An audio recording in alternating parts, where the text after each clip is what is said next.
Someone drops a DA PowerPoint. Oh no!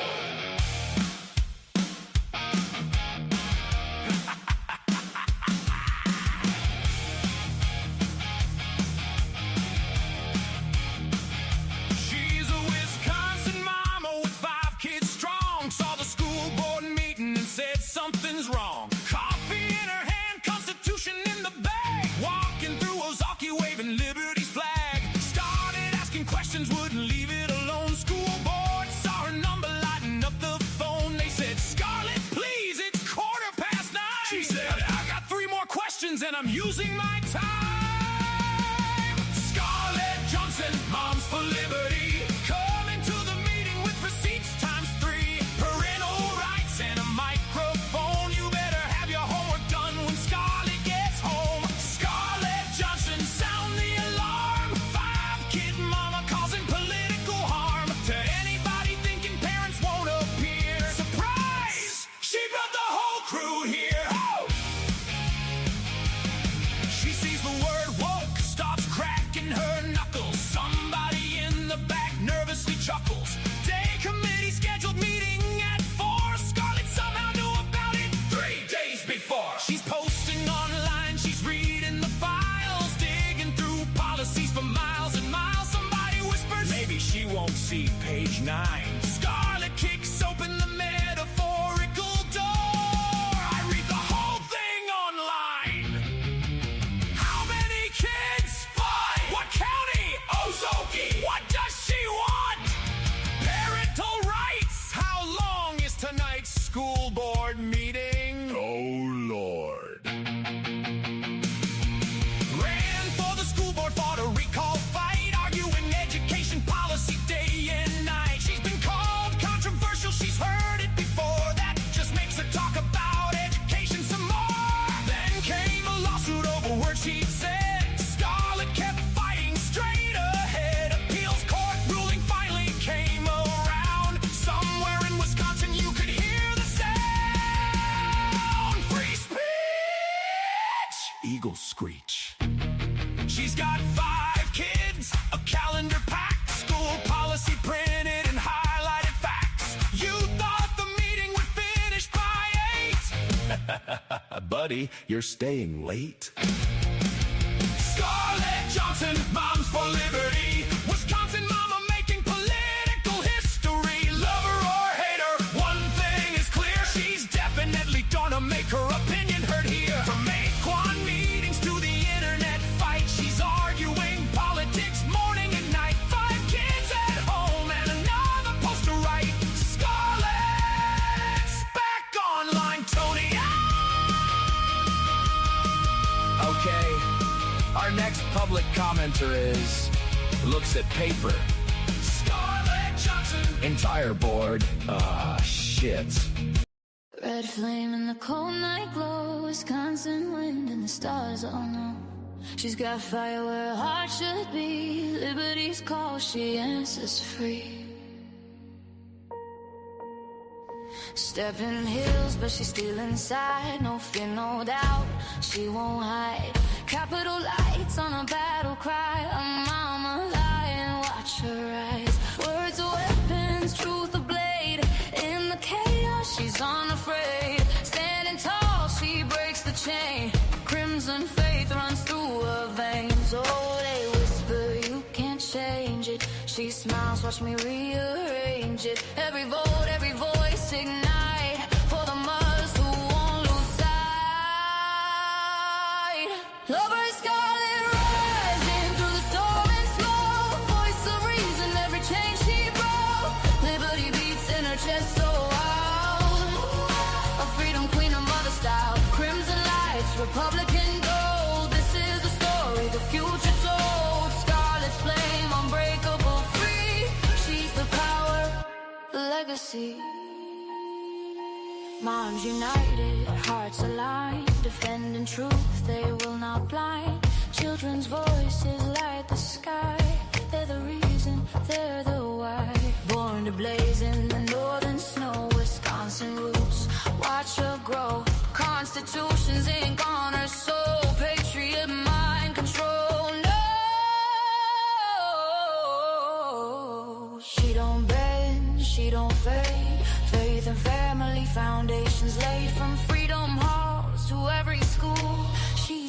queen who rewrites rules. Every scarlet rising through the storm and smoke, the voice of reason, every chain she broke.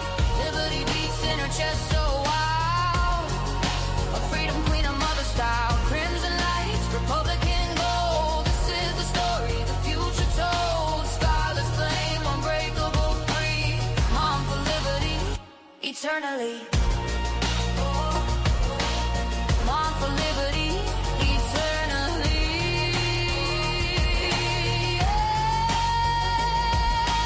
Red flame shining bright.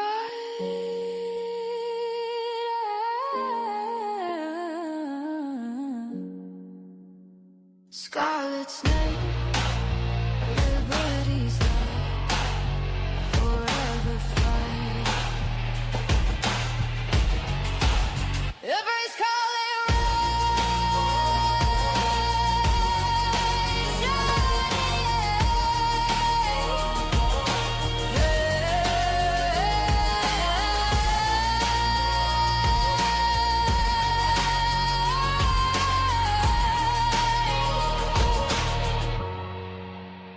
forever fight.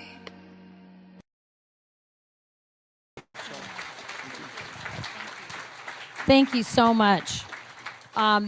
First of all, it's a real honor to be here. Thank you to everyone who made this possible. I cannot believe how wonderfully executed this has been by Moms for Liberty and, of course, Turning Point USA. So about a month ago, I was right here. I left the stage in New York City for Fox and Friends, took a flight to Minneapolis, and drove right to this spot. And here was the Faith and Freedom Conference just outside of here. And when I was there helping Michael Alfonso, my son-in-law, who's running for Congress, I met a beautiful young woman named Ella.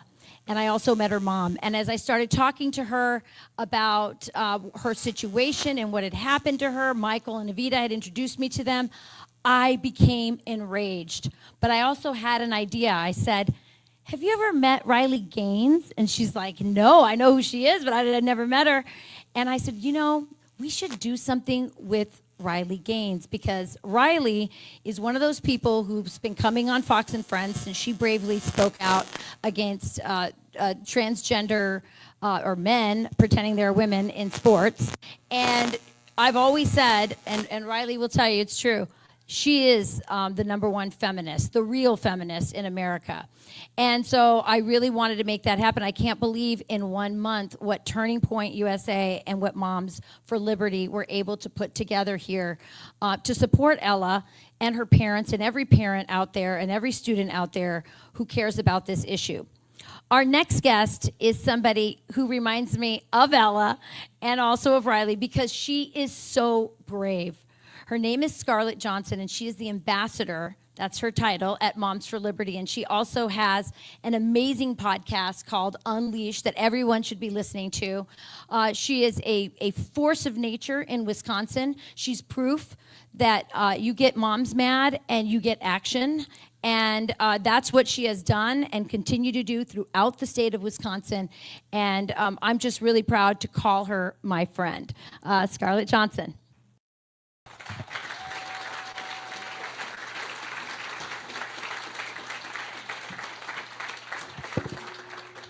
Rachel is here for the same reason that many of moms and dads are here, because she knows in her heart that something wrong is happening, and that fighting for our daughters, fighting for our girls, fighting for truth and sanity in an insane world, it's something we have to do. This is our call, our hero's journey. Every Western tradition starts with that, the hero's call. The question is, will you answer it? And I look around this room and I see a whole bunch of heroes who have answered the call. You've heard Ella's pleas, because in the very first school board speech she gave, and I was proud to work with her on that, and she worked so hard. She said, can you please hear my cries? Will you hear my pleas? And that girl, she represented so many other girls who they couldn't get up to speak. They were so afraid. So Ella did it. And I continue to be amazed by her every day. That this girl can do what so many adults can't do. She's educated enough to understand that boys can't become girls, and that boys don't belong in our spaces, and it's unfair for girls to have to compete against boys. Unfortunately, the followers of Tampon Tim, who like to hand out my gender dolls where they can swap out the genitalia to 4-year-olds, these people, there's a mind virus, and it's infected a lot of people, particularly girls, because girls, they want to make people happy. It's just in our nature.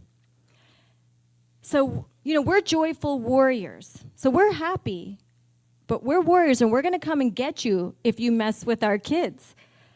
And that's what we should be doing. That's our role.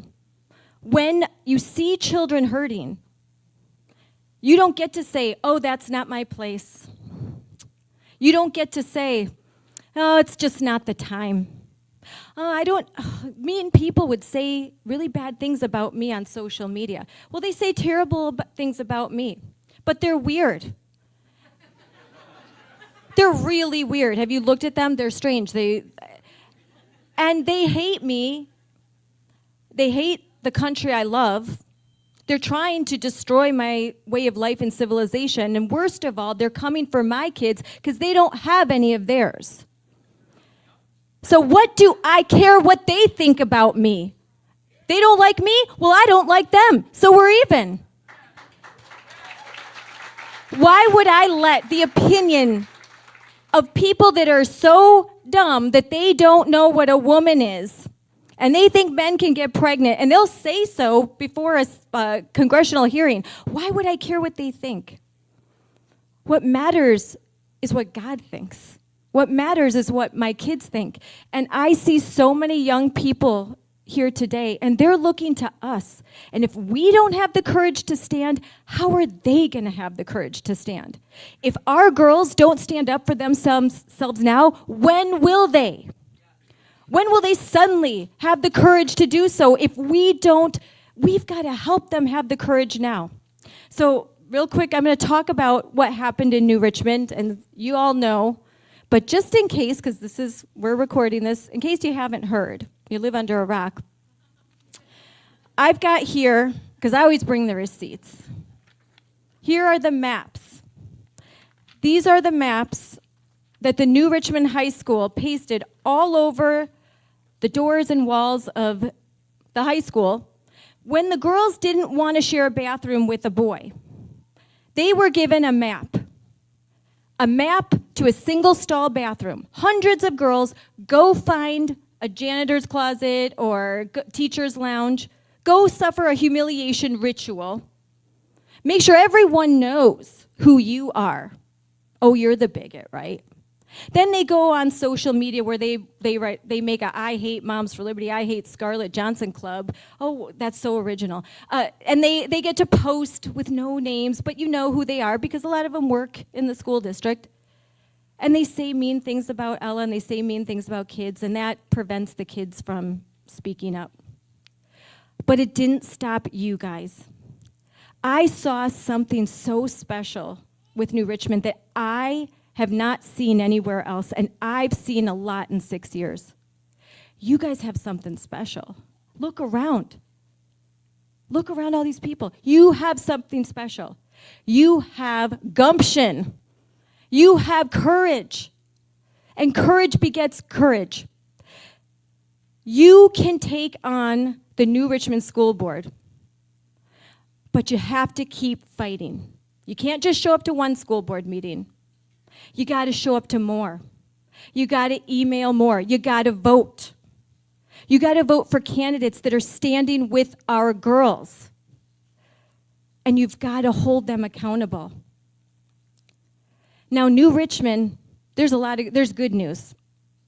There's good news. Of the bad news is they have a policy in which they changed the definition of sex to include, well, whatever gender, so-called gender, a kid feels like on any given day. And there's hundreds of them. They changed that definition, and that threw the doors of your daughter's bathrooms and locker rooms, their athletic teams, wide open. These people have no courage. I just watched the last school board meeting. Oh, our hands are tied. Oh, we don't know what to do. Because it would take gumption, the gumption that you guys have, to do the right thing. And they just won't do it. Despite the big win of the Trump administration initiating a Title IX investigation on March 5th, that's huge. In a month. You guys did that in a month.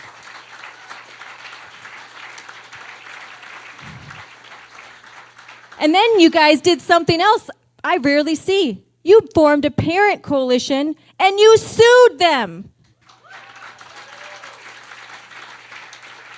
So you didn't stop. You went to the school board meeting. Then you went to vote in April and you kicked Brian Schaefer off the school board. And that smug smile, oh, his smug smile, that's long gone. And the number one vote-getting candidate was Moms for Liberty endorsed. She's wonderful, and she's under fire. You guys need to have her back. Because now she is going to bat for you. You need to have her back. Our school board members, they need us. And so does Ella. And so does her mom and her dad. Because we're up against an existential threat. We're up against something very bad. We wrestle not against flesh and blood. We are up against a zeitgeist that is hungry for our children, and they can't have them. Take your gender dolls and go shove it where the sun don't shine, because we don't want them. Not here. Not in this town. They came for a town that voted overwhelmingly for Trump, a town that knows what a woman is, a town that is going to stare them right back in the eye and say, you know what? You move. We're not going anywhere. You move. And you got to keep doing that. You got to keep showing up the way that you are. So let's look at these maps and remember what they did to the girls in this community. A humiliation ritual for which there should be a reckoning. And I think that reckoning is coming from my friend, Ella Frei.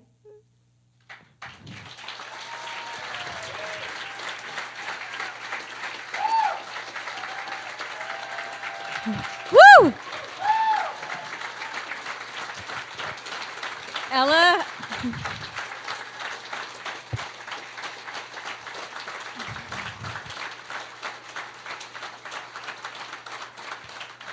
Ella proves you will only have as much tyranny as you're willing to tolerate.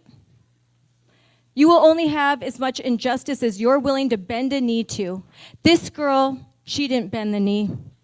She was 16, she didn't bend the knee. You have no excuse. So stand with Ella and be like Ella.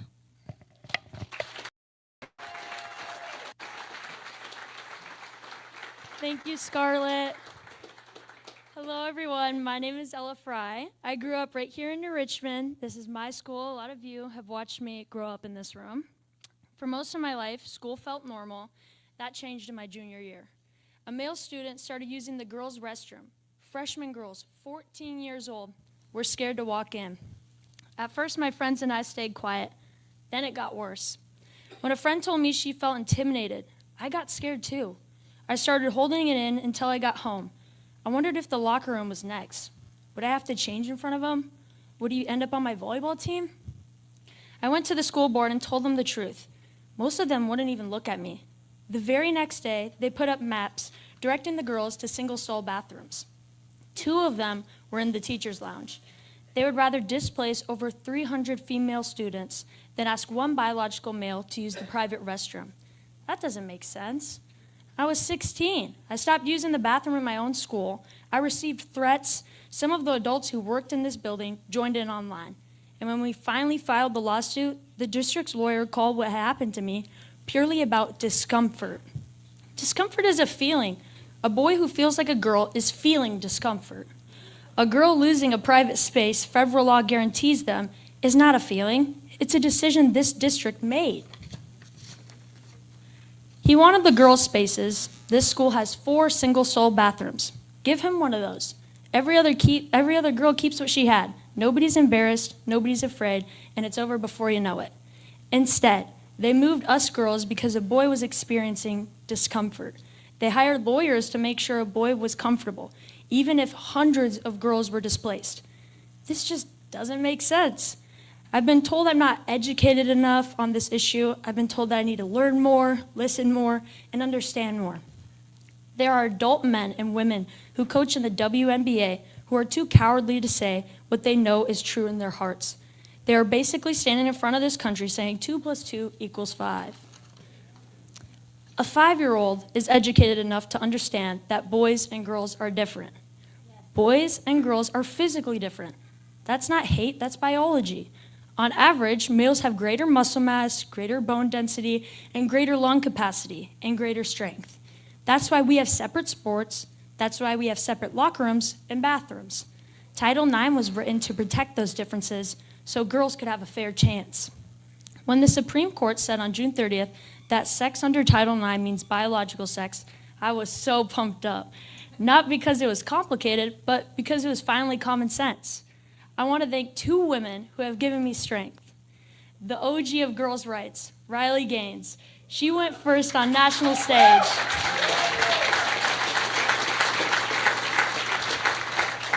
She was forced into a locker room with a male athlete and then told to be quiet about it. She refused. And when that happened, everyone keeps watching her stand up, and it showed me that one girl telling the truth can force the country to look. And then there's Sophie Cunningham. Sophie is a professional athlete.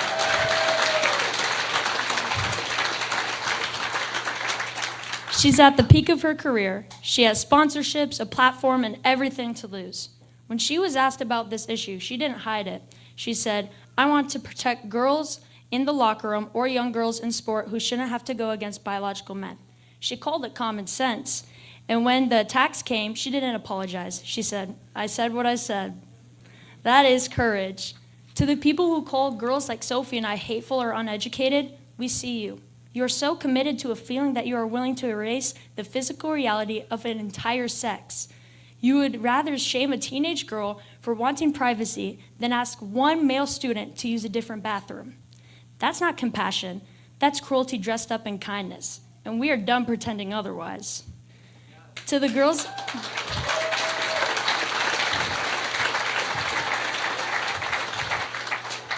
To the girls in this room, especially the quiet ones, I need you to hear me.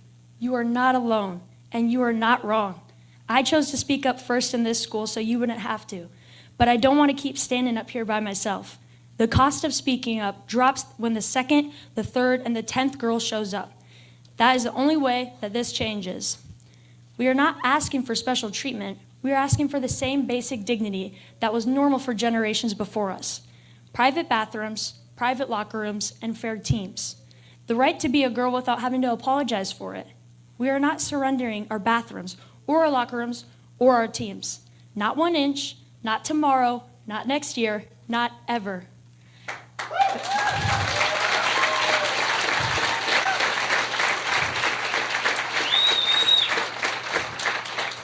I'm 17 years old. I should be worrying about volleyball, about school, about normal things. Instead, I am standing up here in front of my own community, fighting for the right to use the bathroom without fear, for privacy in our locker rooms, for fairness on our teams, and for the simple right to live not by lies. That is not the childhood any of us wanted for the girls in this room. But I will keep standing, I will keep speaking, and I will keep fighting, because every girl who comes after me deserves better than what we are given. Our privacy matters, our safety matters, and our futures matter, and we are not done.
Hi, everyone, and welcome to Unleashed with me, Scarlett Johnson, presented by Moms for Liberty.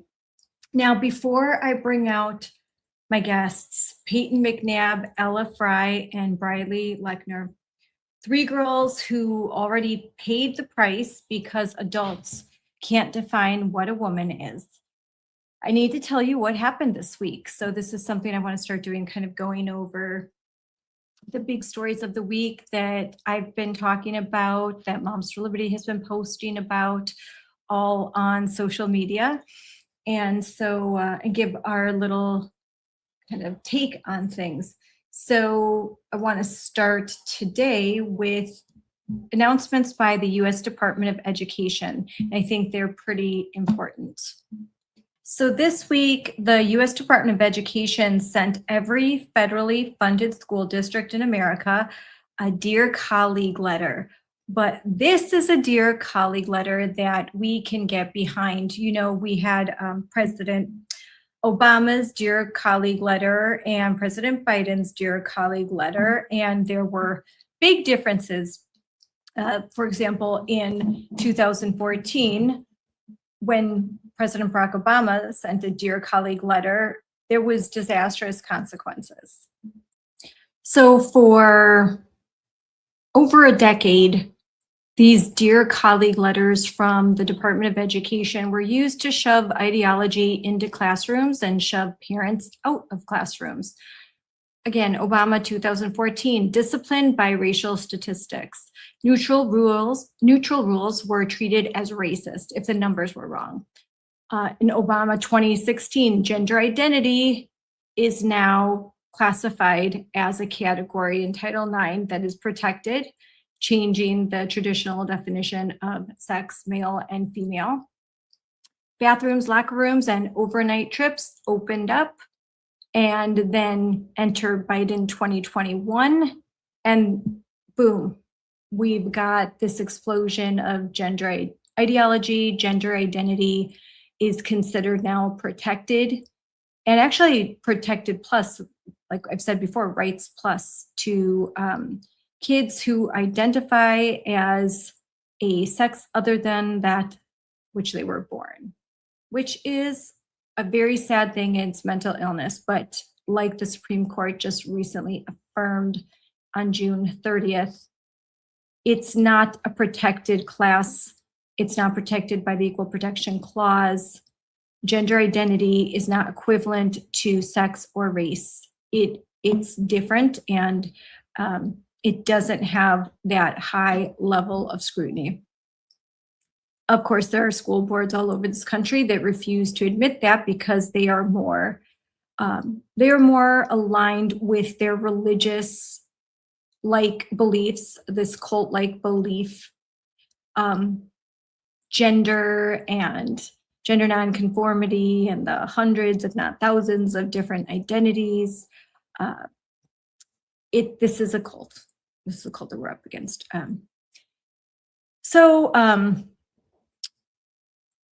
Same playbook, same letters, but there's something different. Before, ignore biology, ignore behavior in classrooms. The reason why our teachers do not have a lot of tools in their toolbox to discipline students is because of the 2014 Dear Colleague letter that made doing anything that would kind of help the classroom from disruptive students, it's racist. It's all racist. And so this is remove SSROs, security officers, school security officers are removed because those are racist, to any disciplinary actions, all of that. Ignore parents or risk funding. And back, gosh, I'm old enough to remember just a few years ago when school boards used to care about losing federal funding. Now they all collectively say, the woke ones say, oh, shrug, they don't care. They don't care if they're going to lose federal funding. They'll find the money somewhere. I mean, these are the same school districts that are perpetually putting forward referendums for operational budgets, for buildings, to pay salaries, but risking 10% of their funding, federal funds. Oh, that's a shrug. We're going to talk more about that. So, but now is a new day. We have a new administration. We have the Trump administration. And even in the first Trump administration, he was not as bold as he is the second time around. Now, Trump did reverse some of this stuff, but I think the awareness of the true nature of the culture war that we're in and how insidious it is. I know at this time I was in the dark about it, and I think it's a new day, and we've got an administration that is really trying to reverse, many years of damage and to clean the DEI swamp, and it's hard. But good steps forward. Frank E. Miller put out a letter. There was some news release, some press conferences, and a news release here, and we can see this. This is the Dear Colleague letter, August 26th. This is a letter. It's back to school week, so the time is right. And actually earlier this week, there was a Rose Garden ceremony at the White House where President Trump and Secretary Linda McMahon spoke to students and moms and dads. And we were privileged and blessed to be a part of that event. We had moms and kids there from Moms for Liberty and our partner organizations. Regular moms, dads, kids were present. They had a great time. We put up on our social media how they had some goodies from the White House, which is always fun. But this letter during back to school week was to superintendents and to school boards and to administrators, to teachers. It reminded them of two laws that have been on the books for decades, and that schools have been treating like optional suggestions. And that's FERPA, the Family Educational Rights and Privacy Act, where parents have the right to inspect the education records that the school actually maintains. Okay, that the school actually maintains. Not the sanitized parent portal, but actual records. And I'll show you a few things here. FERPA means that parents can review all records, that they can opt out of sensitive surveys, and written consent is needed for sensitive surveys. No hidden gender files. And this is really important. This letter is really important. According to this letter from the desk of the SPPO, FERPA does not distinguish between a student's official record, cumulative file, or unofficial records. And that's from Frank Miller. Why is it important? Well, let's talk about Wendy Peterson. Wendy Peterson is a parent in Winneconne, Wisconsin. She asked her district for her child's file. What she got was a parent portal, grades, attendance, and the name on a birth certificate. What the file she actually wanted was the plan, the pronouns, the counselor notes, the secret file that the school had, and the file that the school wouldn't show her. These other files, they were treated as not part of the official record, as if putting it in a different folder meant there was a different law, that FERPA no longer applied. Like thousands of other parents, she and her husband suffered in silence, unaware, confused about her rights as a parent.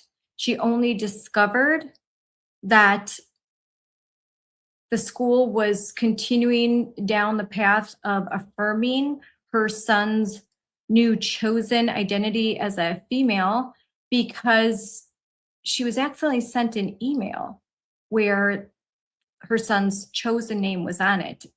And that kind of sent her out on this mission to find out what was happening.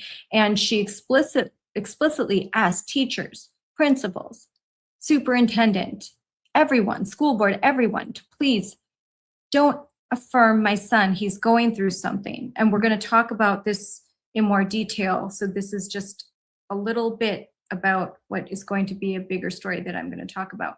But her son they were providing counseling, help. Her son had gone through a tragic situation in his life. Absolutely tragic and horrifying. And the parents were pleading with the school administrators and anyone who would listen, please, our son is going through something. Don't affirm this identity. You're only contributing to a decline in his mental health. Well, they didn't listen. But maybe now there will be more school districts that listen because of the actions that are being taken by the Trump administration, by the Department of Education, by the Office of Civil Rights. I really hope that they're listening because it's very, very clear. There is no federal duty to hide any files. There never was. FERPA says the opposite. Every superintendent in the country is now on notice. And I really do hope they're listening. On a lighter note, the Department of Education released this graphic this week. No men in women's sports. Love this graphic. It's cute. And we agree 100%. Absolutely. Then we had some big breaking news. Moms for Liberty sues a school district over their gender transition policy. This is huge. While Washington was putting districts on notice, a school board in New Jersey decided that Supreme Court rulings on parental rights don't apply in their county. Well, we think they're wrong. On August 24th, Moms for Liberty, represented by the Thomas More Society, filed a federal lawsuit against the school district of the Chathams. Policy 514.7 lets school officials conceal a child's asserted gender transition from parents. The district was asked to change it. It refused. School starts next week, and they still will not even allow an opt-out regarding crazy radical gender theory in class, all of the things. And they're saying that they will continue to secretly transition kids. If the kids say that they have a new chosen identity, they're going to affirm it, even if the parents explicitly say, don't do it, no matter what the age. Okay, no, we're not just talking about high school kids here. This policy, well, oftentimes you'll see it reflected in high school. More and more, we're seeing it in middle school, in elementary school. I just interviewed last week Luis Rivera, who was talking about how this policy in Massachusetts, in his area, was being applied in third grade to 9-year-olds, and how his daughter had been victimized by these policies. And again, another school district that just doesn't think that federal law, the guidance from the Department of Education, from the Office of Civil Rights, the Department of Justice, FERPA doesn't think any of that applies to them. They think that they're above the law, and we do not believe that. So this is great news. This is a big deal, and I'm really grateful to the New Jersey parents and the Moms for Liberty New Jersey chapters and the state legislative Moms for Liberty in New Jersey, and all the work that the boots on the ground have done to help these parents and to facilitate this lawsuit. It was just announced. There'll be a lot more, but this is a big deal because the reasoning, all of the arguments that I'm hearing in New Jersey, it's exactly the same in Wisconsin. We're going to have Ella Frei on, and New Richmond same thing. They have a policy that allows boys and girls bathrooms and locker rooms and shower rooms in girls sports. And they're claiming that it's the law. They have to do it. They have to keep this non-discrimination policy that inserts gender identity into Title IX definitions and provides protections to quote unquote transgender students that should not be applied to them as per the US Supreme Court in their most recent decisions. And there was a really good post today by Laura Powell, who's an attorney, and she said, isn't it interesting that these same school districts, these elected members, they will cry about, oh, how expensive litigation is. It's just too expensive. They absolutely cannot afford to institute policies that would protect women and girls, that would protect women and girls sports. Too expensive. We can't afford it because we'll get sued. Yet when it comes to defending the policies they have on the books, the policies that violate federal law, the policies that parents don't want, that they can certainly change. They're being asked to change by the federal government, by the Biden administration, by the Department of Education, by the Office of Civil Rights, by the DOJ. Yet they refuse to comply. They're getting sued. New Richmond is getting, the school district of New Richmond is getting sued. They're undergoing from the Office of Civil Rights, they're undergoing a Title IX investigation. All of this is costly, but they'll do it to defend what they like, to defend these radical woke policies. They will spend whatever's, there's no check too large, but ask them to protect women and girls, and they'll say, oh, it's too expensive, we can't do it, we can't afford that litigation. It doesn't make it make sense. It just doesn't make sense.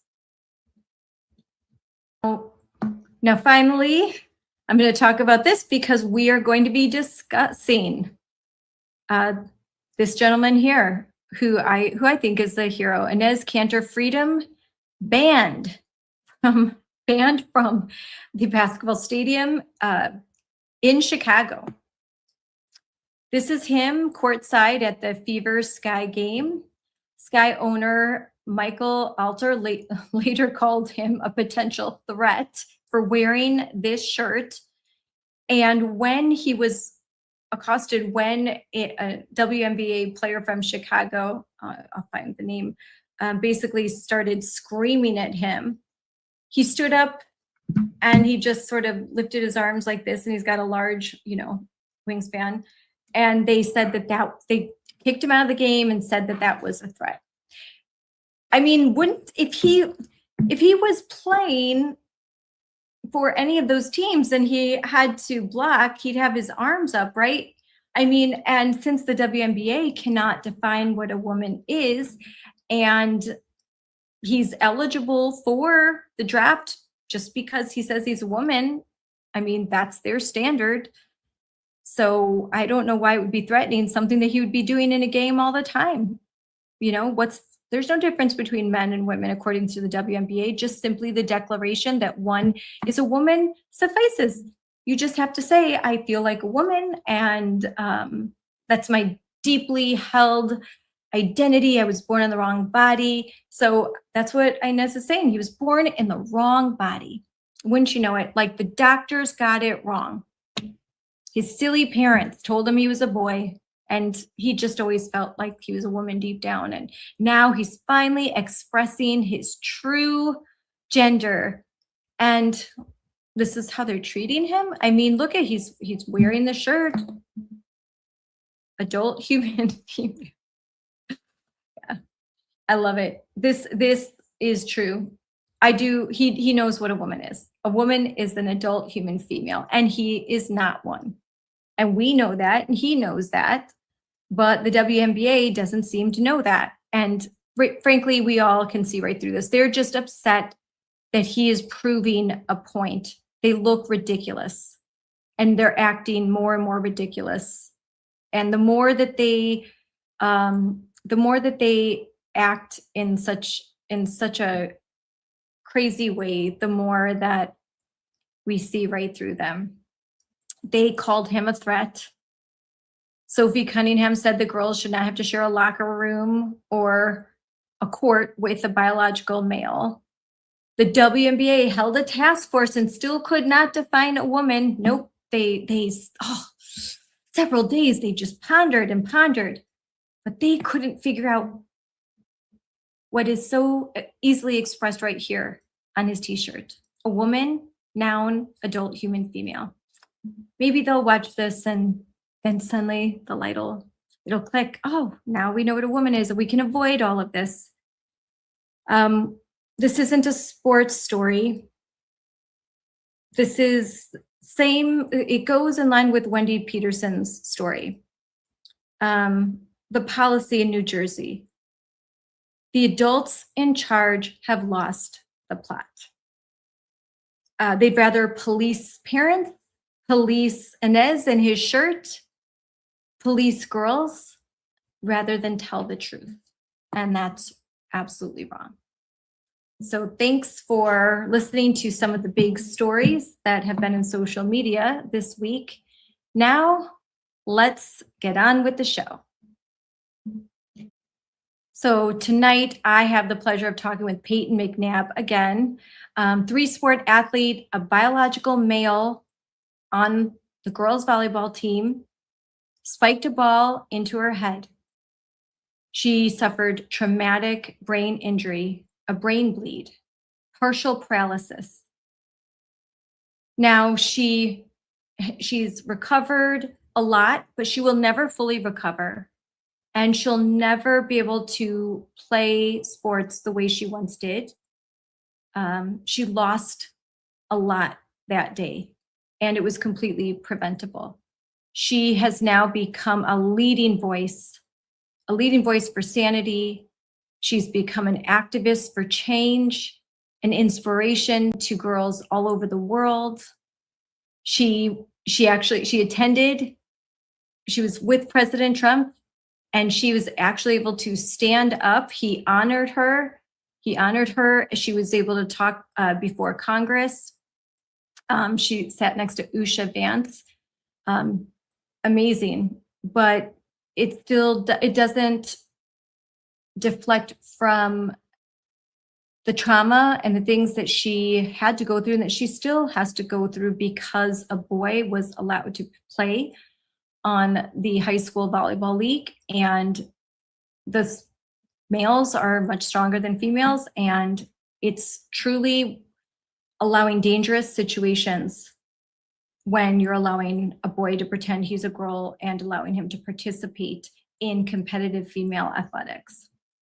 We're also going to talk with Ella Frei from New Richmond, Wisconsin. She's been on a whole bunch of times. She's a great friend.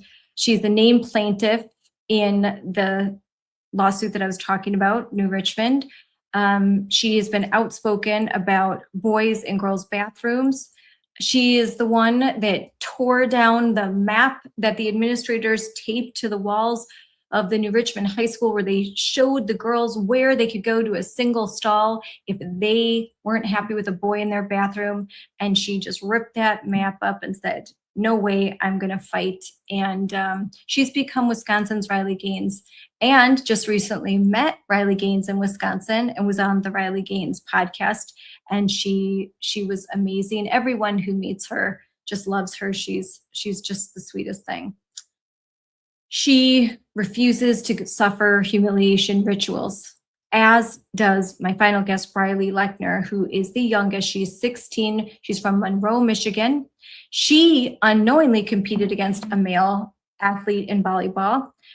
She shared a locker room with this male, and while rumors were swirling and there was a noticeable difference in this so-called girl, you know, they're kids and they're wondering and they assume, I guess that really is a girl. Turns out it wasn't.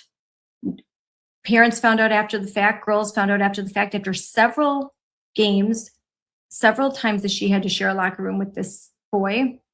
But she is fighting back. Title IX was written for them. FERPA was written for parents.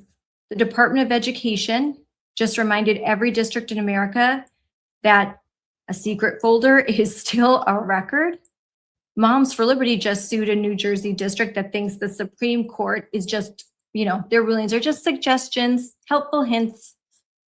It's funny how the defenders of democracy and rule of law, when it's something they don't like, suddenly none of that matters. Isn't that interesting?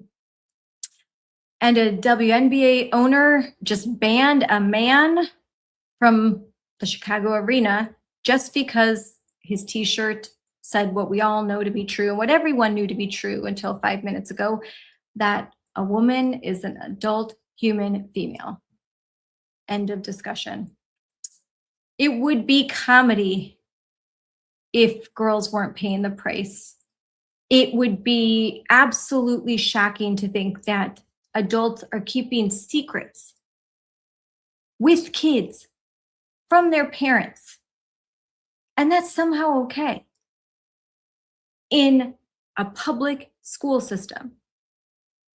I mean, every time I say it, I think, how can I be saying this? But the thing that never happens, it's happening. Happening in Wisconsin has happened a bunch of times. The Wisconsin Institute for Law and Liberty has defended, and New Jersey, Colorado, Washington State, California, Kansas, everywhere. Red, blue, it's happening everywhere. We do not co-parent with the government. We do not co-parent with the school's counselor's office. We do not co-parent with a league, NCAA, or any state affiliate league that manages and sets up the rules. The associations like WIAA in Wisconsin, these associations that manage high school sports, we don't co-parent with them either. We're the parents, and we know what a woman is, and we know what our rights are. And I'm grateful that there are still adults in the room sometimes. So, all right, now let's get to our interview. So tonight on Unleashed, we're going to stop pretending. 3 young women are on the show tonight who refused to stay silent, who refused to bend a knee, and who stood strong. And now they are recognized nationally and in their own communities. They have made so much changes. It's unbelievable. And I'm so happy to call them my friend. So please welcome Payton McNabb, Ella Frei, and Briley Lechner. What's happening right now isn't theory for them. This isn't gender ideology for them. It's something that they have dealt with in real life. It is absolutely real, and it's happening. So let's bring them all on. Payton, Ella, and Briley. Hi, ladies. I'm so glad you could join me today. Thanks for having us. Thanks for having me. Payton, you've been doing this for a long time, and pre-show when we were getting ready, I heard you talking to the girls, Ella and Briley. They are 17. Well, Briley, you're just about to turn 17. And you were talking about the fact that this whole journey started when you were 17. How do you feel now as you look at these 2 girls, and now you're their mentor, you're the person that they're looking up to?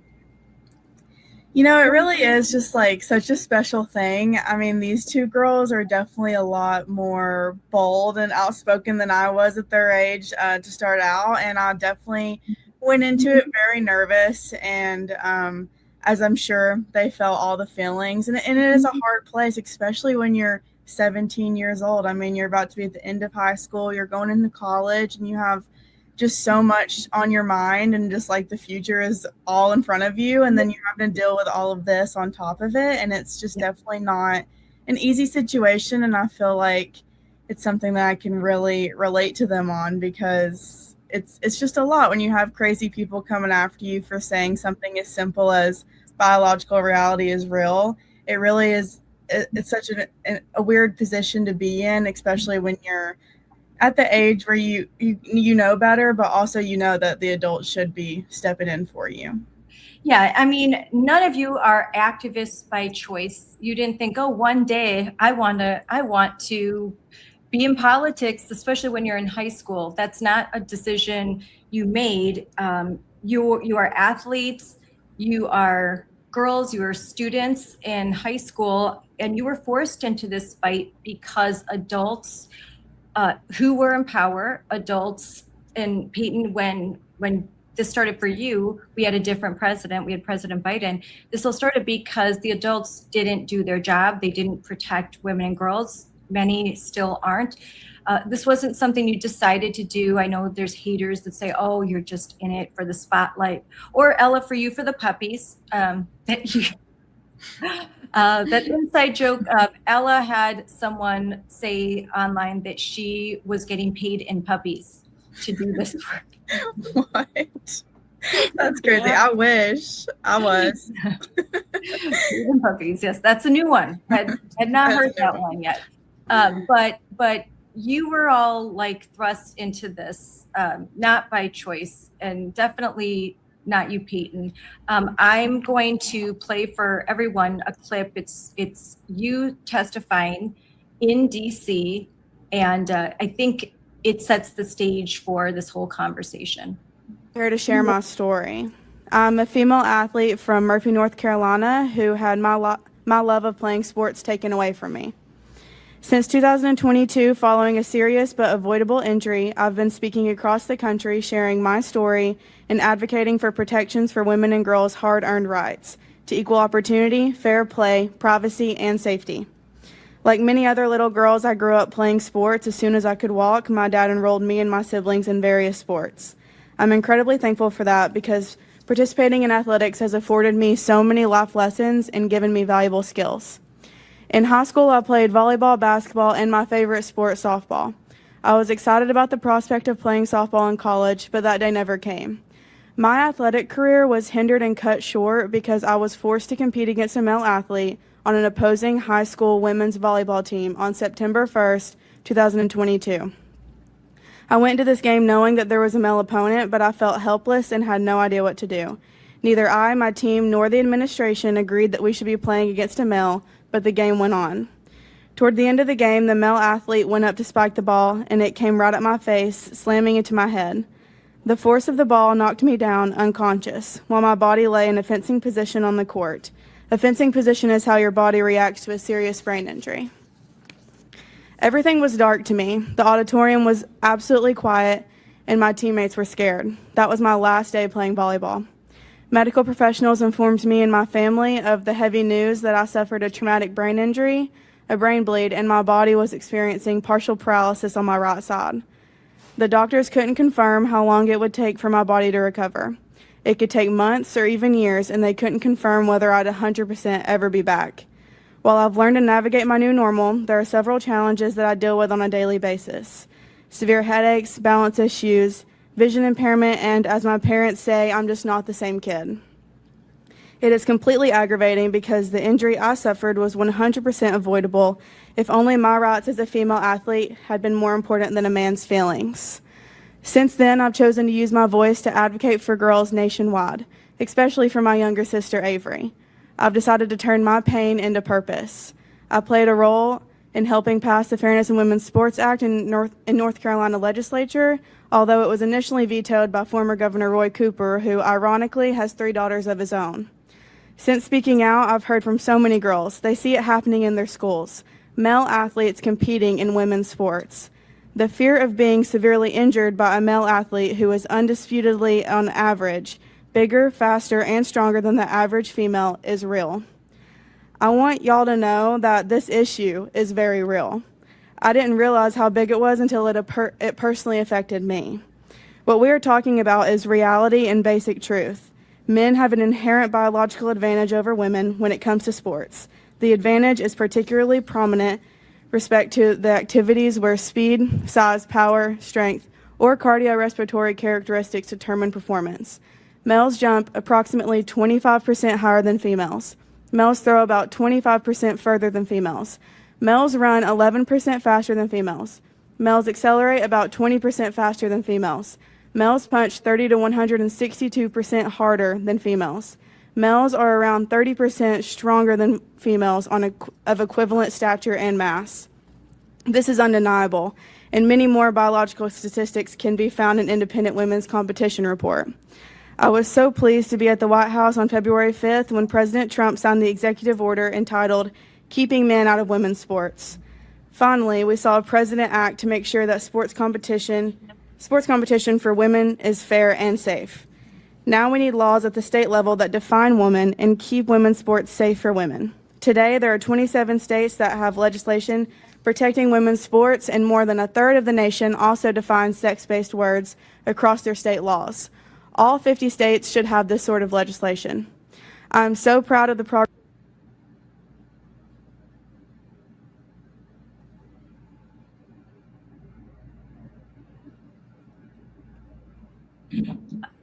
Payton, this was May 2025. Since then, there has been a historic Supreme Court decision that was on June 30th, 2026. So a year after you gave that testimony, the SCOTUS did something wonderful. In Hecox v. Little, BPJ versus West Virginia, the Supreme Court said what we all knew since the beginning of this fight, that men cannot just declare that they are women and have it be so. That Title IX was a binary based on male and female, and it was created to protect females in their sports and also their opportunities in colleges, universities, and K through 12 education. So how did it make you feel when you heard the news that SCOTUS had reached its decision and it was absolutely the best decision that we could have hoped for with the cases that were before them? Yeah, this whole case was just like, it's insane that it even had to go to the high court to determine what we've all known from like the dawn of time. So it was kind of like it was a weird situation at first because we didn't really know which way it was going to go, which is insane. It should be like the easiest case I've ever heard of all time, but that was the reality of it. And we had 3 women go against these bills, which is just also insane to me. But I'm very thankful that it ruled the way that it did and common sense did prevail, because all of that hard work that we've all done with these 27 states so far that have, I think it might be 28 now, that have some sort of legislation passed to protect women's sports, and all of that would have been taken away if it wouldn't have ruled this way.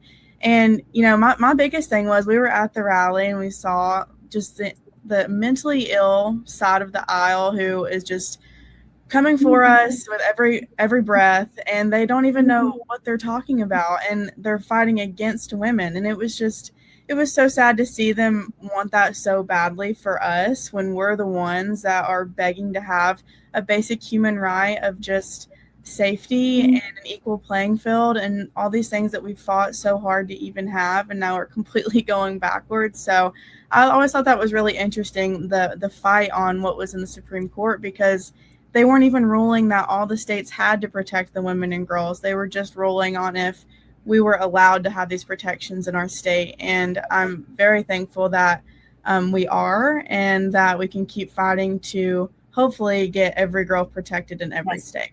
Yes. Briley, you are 16 years old, soon to be 17. You're a volleyball player and soccer player in Monroe High School in Michigan. Do you remember watching Payton on TV? Did you see her when you were just a few years younger, before you had your own incident happen to you? Yeah, and I think that like watching someone older than you and watching someone else go through it before you even go through it, that brought more fear even to me, thinking, oh, like that's something that should never happen to me or anybody else, especially her. And that like causes fear even now. Like I wasn't injured against the male athlete that I competed against, but that is obviously a possibility, and it should never even have to be like a thought that crosses my mind that may happen. So when you were watching her, did you ever think that you could be put in the same situation? I didn't think that. I thought it was crazy, and I just kind of thought it was unbelievable, and it was just going to be put to an end right there. Yeah, but it didn't. And just last year, when you were competing against a team in Ann Arbor, the Skyline, you, unbeknownst to yourself, had been playing against a male athlete in volleyball and sharing a locker room with this biologically male athlete. This was something your parents didn't know, you didn't know. Maybe there were rumors, but nothing confirmed. And then just late last year, I believe in the fall, it was confirmed that there was a male athlete, and you had been playing against this person. You described to me that at first, when you thought you weren't sure could be a girl, you compared yourself to this person and thought, they are so good. I could never be that good. You were discouraged because how high they could jump, how strong their spike was. Could you talk about that again?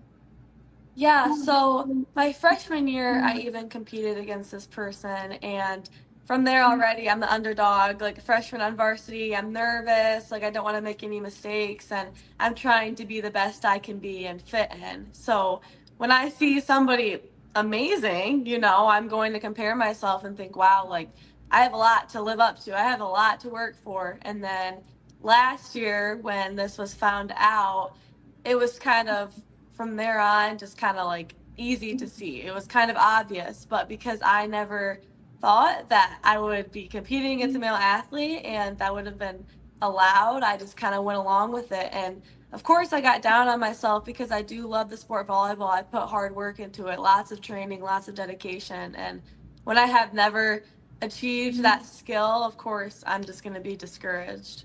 Yeah. Now, Ella, you're from Wisconsin, like me, New Richmond, Wisconsin. You play volleyball. You're in track and field, long jump. And you got started in this activism when a biological male was allowed into your high school bathroom, and you and your parents, along with hundreds, if not thousands of other members of your community, realized that your school district had a policy like Monroe, Michigan, or California, or policy in North Carolina, a policy that had redefined sex to include gender identity in its non-discrimination policy, thus making it possible for boys to participate in volleyball, track and field, and to enter the locker rooms and bathrooms. You have been speaking up against what happened to you and other girls in your school, and because you're trying to prevent what happened to Briley to happen to you or any other girl. How does it make you feel when you hear that Briley didn't even know it, but there was a male in her locker room for years?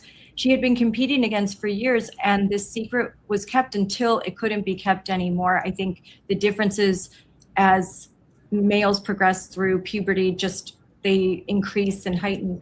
How does it make you feel, Ella? It's disgusting. I think it's nasty, and it's also just almost like, I don't know, rude. Like, we're not that dumb. We're going to notice you, and it's unacceptable for you to be in our spaces.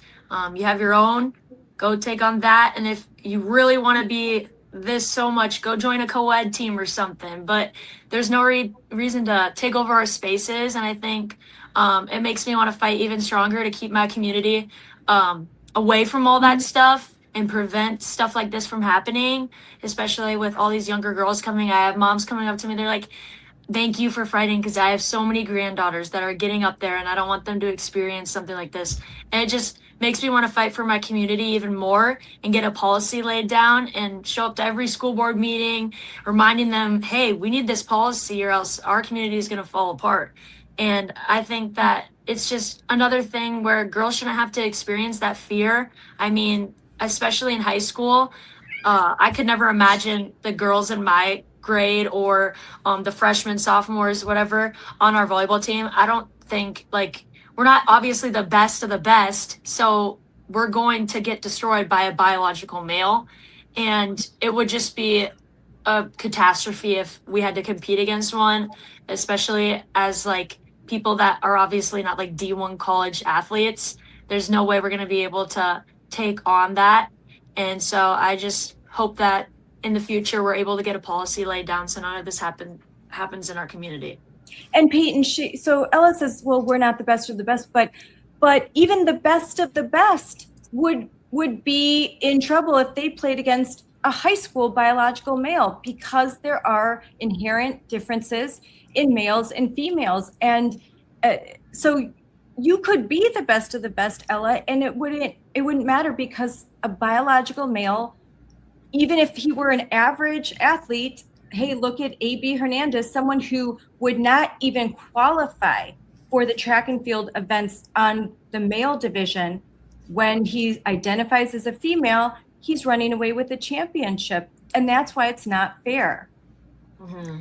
Yeah, it doesn't matter what she was saying. I mean, it doesn't matter what level you're at. I think that's such a stupid argument that people try to throw at you, especially at your guys' level. I've heard that a lot, because this didn't happen when you were in college or when you were in professional sports. You were just in high school, so it doesn't matter. And it's just that's such a stupid argument, and just a dumb thing to say, because it doesn't, you deserve equal opportunity in a fair playing field at every level.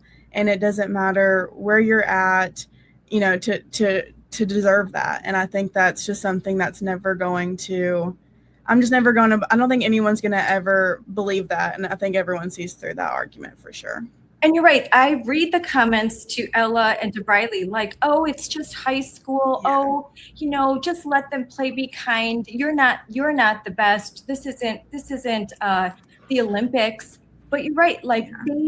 This is important to them. They both have stated that they intend to go to college playing a sport. Well, if they're going to get a scholarship, they're going to need to shine, and their team is going to need to shine. But with the presence of a male athlete, that limits their opportunities. That athlete takes away scholarships and awards and trophies. And I think the demoralization,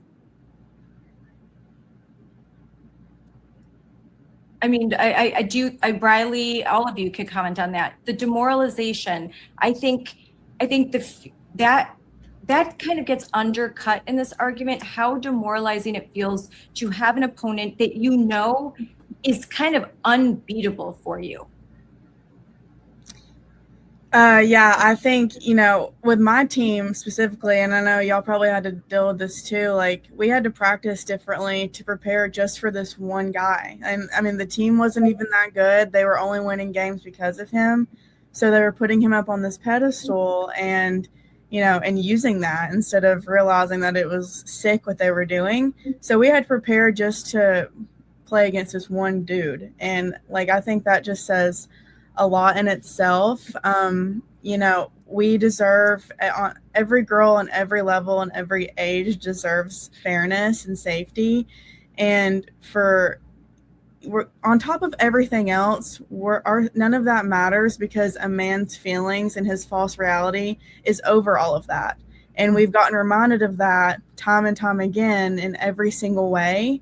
And I think it's just it's getting to the point where girls and women, we're just tired of that feeling. We feel it in a lot of other avenues in everyday life. And this is something that women before us have fought so hard for us to have, so we can have a place and be able to succeed and work hard in the sport that we love. And we're getting told that we don't matter, and you're not good enough. You need to try harder. And that's just, it's insane, and it's sad, and it's the reason why, so many girls are not going to want to play sports anymore. Now, Ella, I'm going to ask you, because you love volleyball, it's your passion. What are the differences between male and female volleyball? Do they have the same height for the net, or is it higher for males because they can jump higher, they're taller? Yeah, it's higher for males. I think it's 7 inches or something, and they can jump insanely high. They move really fast. And we have this thing where we coach boys for like a buff league or whatever at school for homecoming week, and just watching them. They don't know what they're doing, but they have the power to just do whatever they want. Like they're able to hit it however they want, serve it like insanely fast. It's just like so dangerous. Like if a woman had to play against a male like that, it's just like insane. And like blocking, like not even a thing, because they're moving so fast and their ball is so hard that there's no way that you're able to block. And if you don't have your blocker, then your back row is like, they're cooked. Like they're getting it slammed into their head or straight on the ground. Like there's no way they're surviving the hit. And I just think it's crazy that Payton had to experience that, because I could never imagine being up on the net and trying to block someone, let alone pass their ball. Like that's just insane. And so Payton, you were injured. What's your response to what Ella just said? Yeah, our coach, like we literally could not receive any of his spikes or his serves because they were just like completely different than any other girl that we went up against. They were so hard. They were just like, he had a whole other skill set that we obviously didn't have.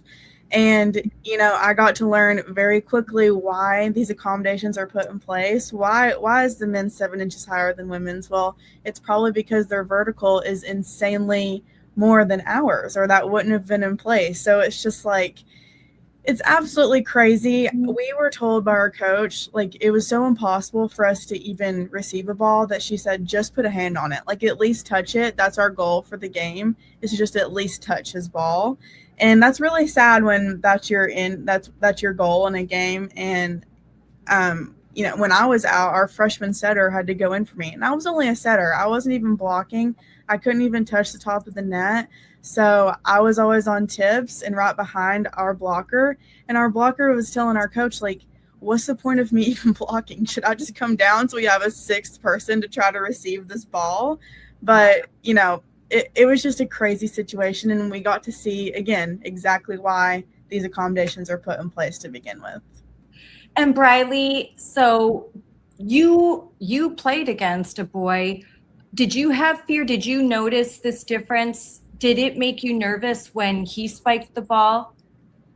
Yeah, so already before I even knew that this was a male, like I said previously, it was very obvious how much more advanced this player was. So I definitely had to lock in a bit more, like stress a little more of getting my hands up, because I am a middle and it's lots of blocking up there. And once I did find out it was a male, it was kind of like it changes the mindset. That's kind of all you think about the entire game, because you actually know that there are physical advantages that player has. So it definitely brought me more nerves and more fear.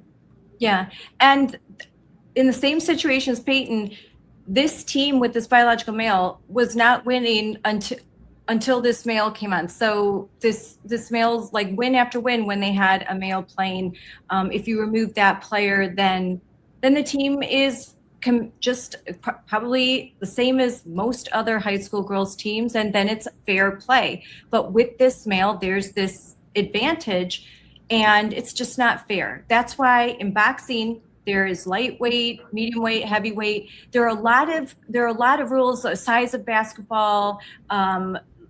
In all sports, there are differences between male and female, because just to make it fair. But even in the sex-based categories, there's different weights of class. When there's a sport that there could be harm or just really unfair advantage if they didn't make certain categories, because no one wants to watch someone just get beat. Like, no, a game isn't fun if it's 100-0. It's just is immoral. I think as humans, we look at that like, that's not fun. That's not competitive.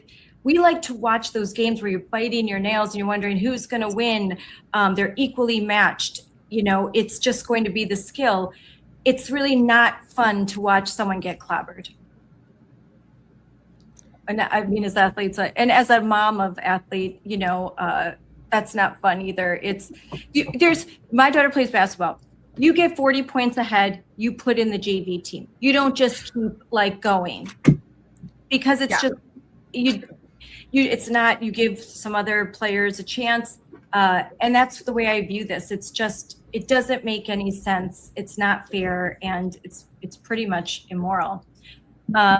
So now let's switch gears to talk about something that has been happening. Actually, before I do that, I do want to play a clip of both Briley and Ella in action because they do such a good job. Here's Briley talking about an issue we're going to discuss next. My name's Briley. I'm 16 and I play volleyball and soccer. WNBA security told a mom and her daughter to cover up their XXXY shirts or leave the game because saying women are XX and men are XY is now offensive. The W in WNBA stands for women. Right now it feels like it stands for will not. Will not protect our sports, will not protect our spaces, and will not stand with the girls who are fighting for this every single day at the high school level. Sophie Cunningham is one of the few to say it. The rest of the league needs to catch up or stop calling it women's sports. We're not asking for special treatment. We're asking for the category that was built for us to stay ours. That's amazing. Agree 100%. Yes. Well said. Perfectly put. Well said. And now I'm going to show Ella, who on Monday went and spoke to her school board, again, asking them to change their policy, to bring it in line with the Supreme Court decision. There is no Wisconsin statute that requires them to include gender identity. There's no Wisconsin law that requires this. This school district can absolutely change their policy, yet they refuse to do it. Let's listen. Hello, my name is Ella Frei. I'm a senior at Richmond High School, and just wanted to talk about our last discussion. It felt like we were getting some progress, and progress was being made toward a solution. You said you wanted to find one and even schedule a special session on the 10th, then canceled it. From now on, when the women on the board take a bathroom break, I want you to bring every single one of the men here on the board in there with you. That's the discomfort I feel. That's the discomfort hundreds of girls in school feel right now. It's exactly how you have made every girl feel. The longer you delay putting real solutions on the table, the worse it gets for girls. You are no longer protecting us, and it's time you start. What is stopping you? Is it the lawyer? Is it time to question the advice you're receiving? This is a conservative district. You were elected to uphold conservative values. Right now, only 2 of you are fighting for those values, and that is deceptive to the entire community. We deserve better. The longer you refuse to act, the clearer it becomes that you are knowingly failing the girls in this district. That's all I had said tonight. Thank you. What do you think of these girls, Payton, at such a young age, having such a strong voice? Yeah, I'm just so proud of both of you. Like, I'm so glad I got to be on today with both of you so I could tell you that.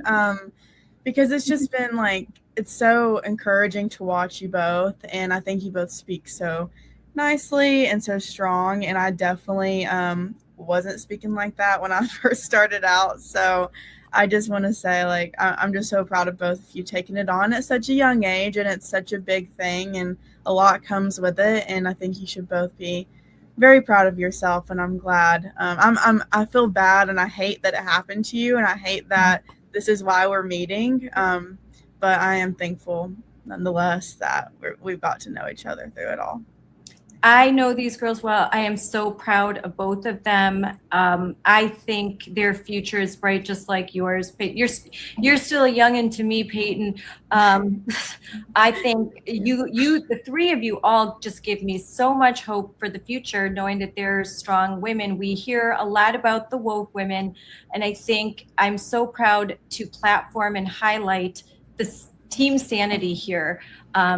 Good women who they're strong, they're powerful, but they're feminine, and they know what a woman is, and they're willing to fight for women. They're actual feminists, not these pretend ones like in the WNBA that really just can't even define what a woman is.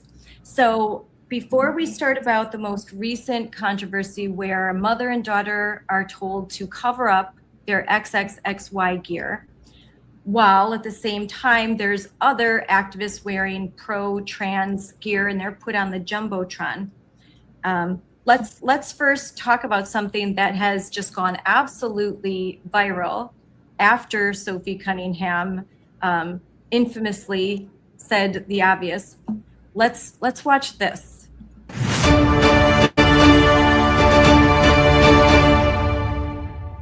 After careful consideration and reviewing the current eligibility guidelines, I am officially declaring myself a WNBA prospect.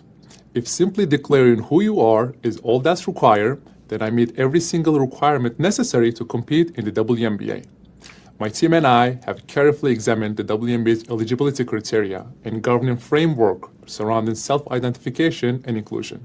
Based on the current guidelines, I can and am officially declaring my eligibility for the upcoming WNBA draft in May 2027. I am definitely not here to mock, make fun of, or disrespect any community or personal choices. I am simply asking that the current rules be applied equally to everyone. The rules that represent the very values many WNBA players and coaches have publicly advocated for. My team and I are prepared to ensure these guidelines are applied equally, consistently, and without exception. And I look forward to the WNBA honoring its stated principles. See you at training camp. So, unless you've been living under a rock, you must not be aware. But if you actually look at social media at all or turn on the news ever, then you know that Enes Kanter Freedom and Royce White, both former NBA stars, have declared for the 2027 WNBA draft. They have, according to Royce White, he has said sometimes identifying as a woman for purpose of basketball, and Enes Kanter Freedom stating that the rules say that identifying and declaring as a woman is enough. So they are forcing this issue. They are calling out the WNBA, and I congratulate what they're doing. I know, Payton, you and I had discussed this scenario. The first person I heard talking about it was Clay Travis, like, hey, former NBA players, now's your chance. You can get back in. And everyone laughed it off. But I think I applaud these two because they are forcing a national conversation that the WNBA has been trying to avoid. Absolutely. What they're doing is they're exposing the hypocrisy of this whole argument. You can see that by the reaction that they're getting. And I'm just so thankful that they're doing this because it's really it's giving the WNBA exactly what they asked for. And it's forcing them to put their money where their mouth is. I mean, if anyone can just declare that they're a woman, then who are they to say that these two new beautiful women are not as much as a woman as the other ones that are faking it? I mean, if no one knows what it is, then how can they determine that these guys aren't real women? Yep. Your take, Ella. I think that it's a little funny, but also hey, you wanted this? If you're going to say that if I'm a woman, I have my gender identity, whatever, here you go. He identifies as a woman, so he's going to play you guys and see exactly what you are asking for. This is who you want to compete against. And your take, Briley. I agree. It is funny to see that. People don't fully see the whole story until it's actually obvious that it's a male and how much bigger and stronger they are. If that follows through, it's just it turns the female sports into exactly what you girls were saying. That's just kind of what they wanted. They're just not having any specific guidelines or rules for that. It's just if you claim that you're a female, then go ahead and play in the female sport, which clearly they aren't female, but I think it's great that they're really proving this and making it obvious that this is a joke. Yeah, I mean, you watch here, let's put on another clip, because kind of watching some of this, looking at the difference in height, even because, I mean, the WNBA women, I mean, they're tall. They're tall, they're strong, they're amazing. Standing next to the NBA players, though, they almost look like hobbits. And there's a difference between men and women. It's official. I just declared for the 2027 WNBA draft in April. Join me in this journey. Enes Kanter Freedom decided he's going to throw his hat into the WNBA. The WNBA does not ban men who identify as women right now from playing in the league. He would dominate the WNBA without batting an eyelash. The number one prospect in the history of the WNBA.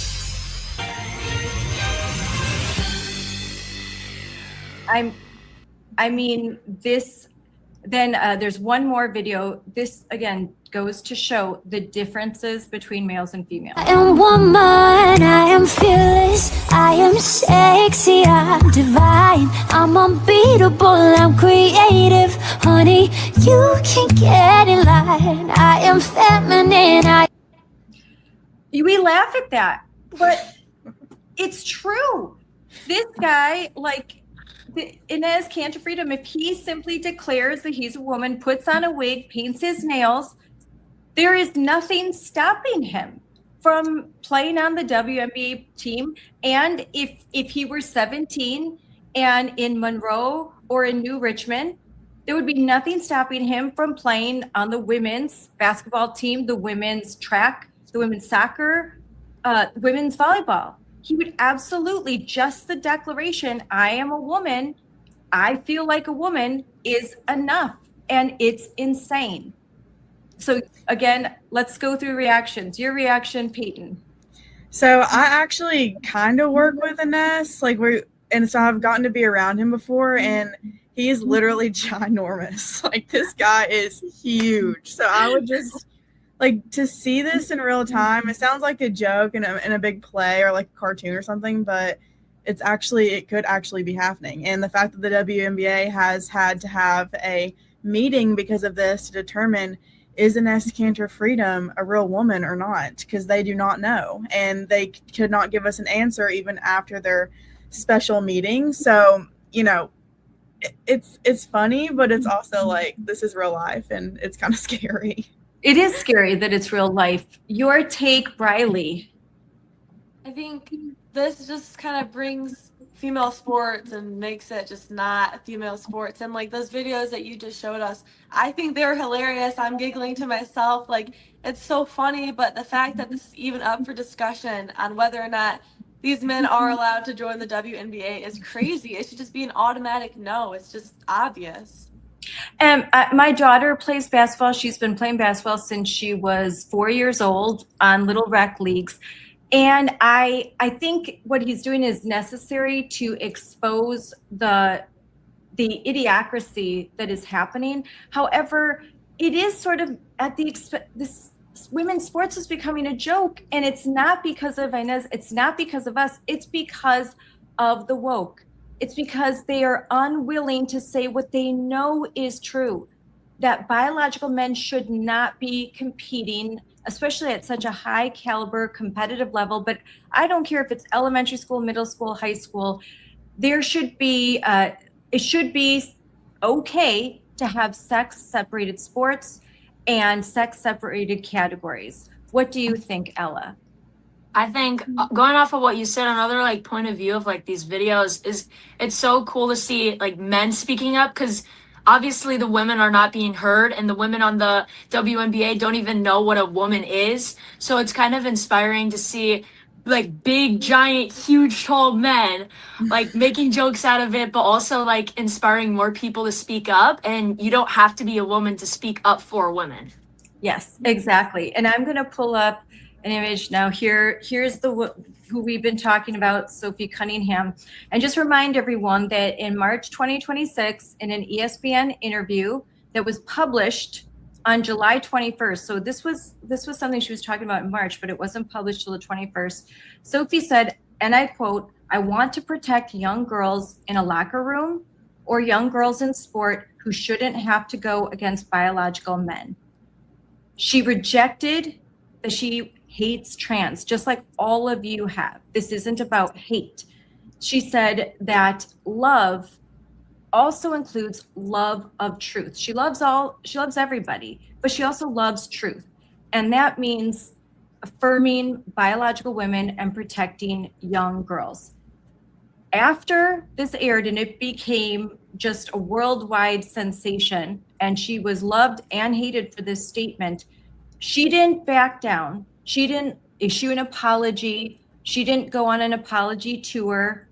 No, she doubled down and she stuck by her statement and said this is common sense and that she loves biological women and she wants to protect children. Since then, a lot of haters have been attending Indiana Fever games and booing and trying to distract. She's gotten a lot of hate. ESPN has some of their sportscasters have made derogatory comments.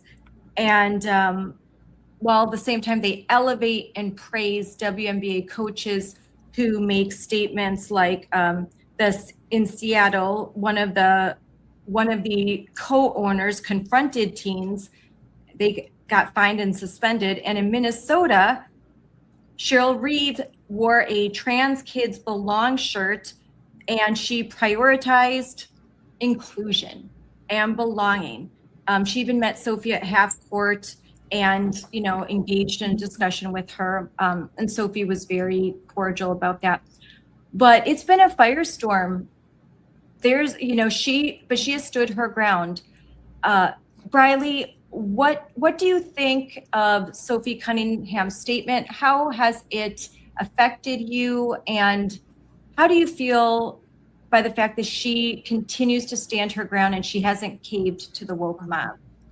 I know that not only myself, but so many other female athletes, or just females in general, are so grateful and thankful for her speaking out, especially with how she's a celebrity now and all eyes are on her, and it's huge for someone like her to speak out. So I'm so thankful, and more people need to speak out like that, which also going off of that, I completely agree with what she's saying, obviously. And I think that it's a completely different story when people who are trying to transition start to affect female athletes and females in bathrooms, because there should just be privacy and safety and fairness, and that's all everyone's fighting for right now. Now, Ella, both you and Briley have gone on Fox News, Newsmax, and you've discussed there are adults all over the country that want to hear your opinion on Sophie Cunningham. What have you said publicly, and what has her steadfast determination to stay true to herself and to stand by her word? What has that meant to you? I think it's a very important message that she's speaking out about, and I think it's also really important that she does, because there's not literally anyone on the WNBA saying anything about it, and it's just really inspiring to see someone be able to speak out their mind and what common sense is.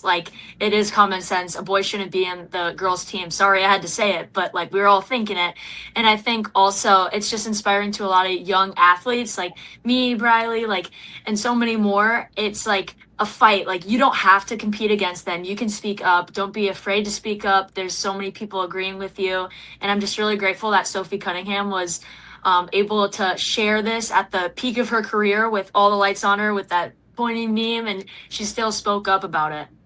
That's a good point that Ella makes, Payton, that not only did Sophie Cunningham speak out when virtually no one else was, no professional female athletes, they punted, they wouldn't talk about it. They'd say, I don't want to be political. But so she's the first, but also she was fresh off of the pointing meme, defending Caitlin Clark, her teammate, a friend, and Sophie became famous for that. She was just defending the abuse that Caitlin was receiving on the court. And then there's that moment where she does the pointing. That meme is viral, billions and billions of views all over the world. And at that moment, this statement comes out and she stands by it. How do you feel about that as someone who has been fighting this fight for a long time? It just means so much. And, she didn't wait until it was safe or easy, like Ella was saying. She said it right at the height of her career when it was taking off. She's quickly grown to being one of the most popular WNBA players. So for her to take on something as controversial and insane as this is, for some reason, that it just means a lot, and it adds a whole other layer on top of how special it really is that she's willing to take it on and to say something and to stand firm in it and not backtrack or, try to water it down like you were saying earlier. So I think, just having prominent players like herself be willing to speak up for truth, it just means a lot for women and girls and everyone who, I'm so sorry, all the little girls who look up to her. She's fighting for them and choosing them. And, what, like she was saying, she even goes down to the locker rooms. And I think that's such an important point for her to make. So I'm really hoping that this inspires other athletes to speak out. I'm not sure because of the reaction that it's gotten. They've tried to make an example out of her, but thankfully I think she's not cared about that at all and has had no interest in playing their political agenda game. And I think that I just appreciate that. It's refreshing. It's refreshing to see someone genuine and who actually cares about real important things and isn't completely brainwashed by this woke agenda that's been pushed so heavily on us all. So I really hope that this brings more women in the spotlight and speaking up for girls. Yeah, she just turned 30 years old. There's a time that she has to play in the professional league, to get endorsements, brand deals.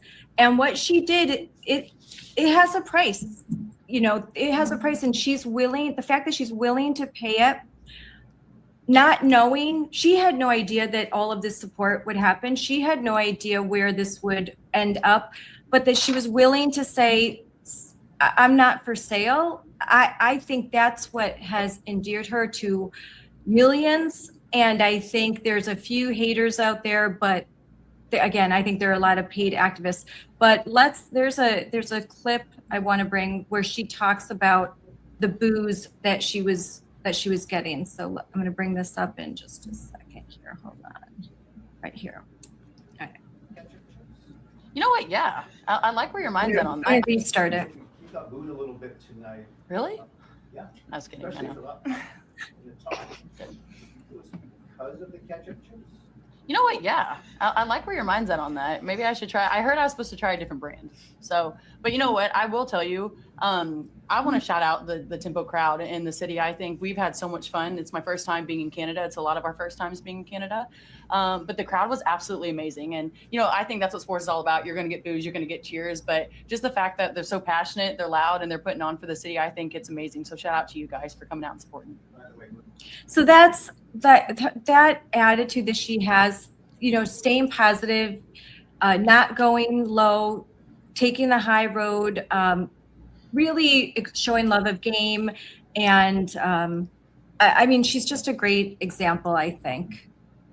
Yeah, I think she's a class act. I think the way that she acts and she answers everything, and just the way she's been moving through this whole thing it just adds on to how inspiring she is to younger girls. And I don't think we could have had a better role model, honestly, like out of all the women that we've seen so far. I mean, so many of these other players and other coaches have said that they would welcome this in, and they encourage everyone to be inclusive and welcoming of these men. So I think they should welcome back to Enes Kanter freedom. They should welcome him. And if they don't, then they are as bigoted and transphobic as the rest of us. And I just think that Sophie Cunningham is my new hero, and I love her. And I think I have already ordered my Sophie Cunningham jersey, so it'll be here soon. And Ella, what has what she done, has it had a positive impact for you? Hint, yeah, I know it has, because I was at the rally that we held just a few weeks ago in Wisconsin, in your community, which borders Minnesota, where with only 1 week's notice, over 400 people showed up.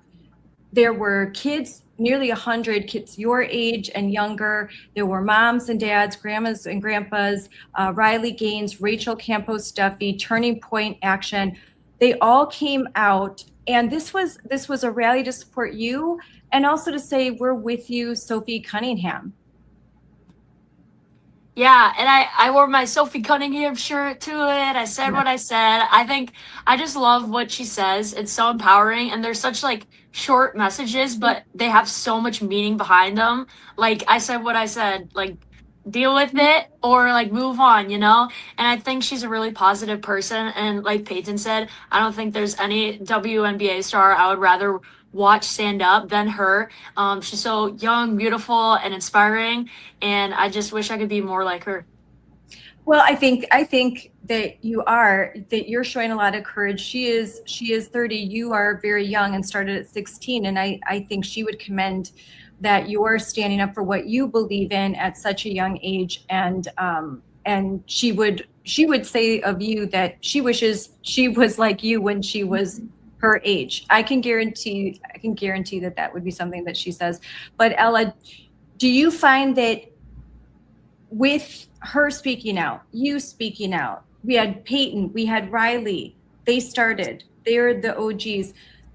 Do you think it's getting easier for girls your age to finally find their voice and say, maybe they're not as public as you, but they're finally saying, no, I'm not going to go along with this. This is wrong. Yeah, I think if I didn't have like really strong role models to look up to, I don't think I would have spoken up at that school board that one night. Like I've been watching Charlie Kirk and Riley Gaines like my whole childhood, whatever, growing up. And it's just common sense, nothing more political, but like just more what I believe in. And I just had so many things I agreed with when they would speak. And it's nice to have someone to look up to and kind of almost like watch their videos, understand stuff a little bit more. Because obviously you don't know everything. And that was kind of me. I didn't know everything. And I just think having a strong role model is really important if you are trying to speak out. Because you can also like watch like how they handle situations and stuff like that. And I'm really grateful that I had role models. And I think if people are wanting to speak out, I would find someone online that empowers them and gives them confidence to do it and not be afraid of things, because there's a lot of things to be afraid of in life, but sometimes you just got to do it anyway. And then you realize it's not that bad. And Briley, for you as well, I don't know. I think you have a little bit of news because you're going to be going somewhere on Friday and you're going to be somewhere very special on Saturday. Why don't you tell us about that and why this event is so important to you? So my father and I are flying out to New York Friday, and we're going to be attending the Indiana Fever basketball game and a rally. And they're also having the people from Icons are making a documentary, and they want my story in it. So I'm really excited to share my story and help pursue that and help get my word out there more and everything like that. It means a lot to me because I'm really excited to see Sophie in live action and then just meet a lot of other people. Yeah, like-minded people. So you're going to be there at an Indiana Fever game in New York with your dad, and hopefully when you wear your XXXY, they won't tell you to cover it up. So we're gonna come full circle and end with that. So what are you prepared to do? What happens if they come up to you and your dad? Have you talked about it? If they say, nope, got to take that XXXY shirt off, that's political. I haven't really talked about it with my father yet, but just right now, I obviously wouldn't listen to them. That's not right, and I'm gonna hold my ground, and they're gonna have to force us out. You know, we're going to the game for a reason. I'm going all the way to New York, and there's no problem with saying a guy is like one way or another. You know. Yeah, it's not controversial to say that men should not be competing in the WNBA. The W does stand for women, not woke, not for, I like, that's kind of what I say. The W shouldn't stand for woke. It stands for women. It's a women's league. If not, then why didn't they all just try out for the NBA? Would they get a spot? No, they absolutely would not, unless they completely change the standards. But I'm super excited for you to be able to see Sophie in action and to be with Icons. They're a great group, and I'm excited to see your pictures and videos and all of that fun stuff. Payton, what do you think about the most recent controversy that happened over the weekend where a mom and daughter they're in Georgia, and there was a lot of Moms for Liberty moms out there having just a little rally like is happening before all these Indiana Fever games, and they're wearing XXXY, and they're told cover up, while at the same time other activists are wearing shirts that, you know, trans lives matter or whatever, and they're on a Jumbotron. That's not political. What do you think about that?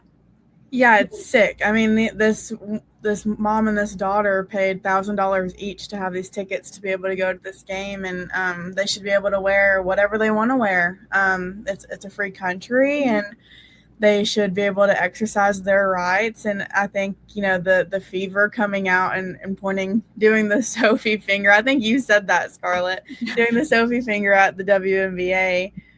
Saying that wasn't them, that was the league making them do that, and that just points it right back to the league and how unserious they are and completely against women. But I was actually going to go to that game, and now I regret it so much because I would have pitched a fit if they would have told me to cover mine. And hopefully this starts like a whole thing where we get more and more inside the arenas for every game, and hopefully they won't be able to tell that many people to cover up their shirts. But it's insane, and it just exposes again the hypocrisy of this argument that the WNBA doesn't like politics and they don't want to be political or make controversial statements, because that's just completely not true. It's just whatever goes against their agenda, that's what they don't want to spread, and don't want people recognizing that. And Ella, what do you think? You're wearing your XXXY gear right now. How would you feel, you and your mom, who I love if she's there. Hi, Heidi. You and your mom are going to a WNBA game, which you nearly were able to go, but you had your surgery, but you're going to go again. You were invited. You were going to go to the game in Chicago, but you needed to get that surgery done so that you can get well and start competing again. And you'll be there one day. But how would you feel? You're at a game, you're wearing your XXXY, and suddenly you're told you have to leave or cover up what you're wearing. I think it's crazy, especially because it's like these are the chromosomes. Like, what? There's nothing to it. It's biology. Like, why am I having to cover up? And I think it also, like, everyone else is wearing whatever they want, and they're wearing these crazy shirts. They're going on Jumbotron. It's so biased. Like, you're telling me they can wear all of this that is, you know, endorsing one group, but I can't wear something that's just the truth. Yeah. Like, it makes no sense. Yes. XXXY. These are chromosomes. You're right. That's it. And yet they're so afraid of that statement. I think that shows, again, the oh so tolerant, progressive, woke left that claim that, they want belonging. No, they don't. They are not about inclusion. They're about exclusion. They want to exclude your views, my views, and they participate and champion policies that would absolutely end female sports. Because Payton, let's say Enes Kanter Freedom, like, he's doing this to make a point. He's a good guy. He's a good guy that actually does the right thing to the extent that he has paid a price for standing up for what he believes in, a heavy price. He's willing to do it. But let's say there's another guy that isn't a good guy, that's just one that wants to make some money, that wants to get some deals. And he actually does want to play in the female category and basically just stand there with his arms up and block every shot.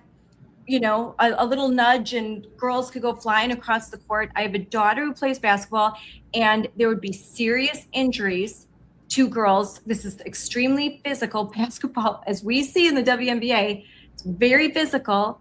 You play soccer, Briley, very physical.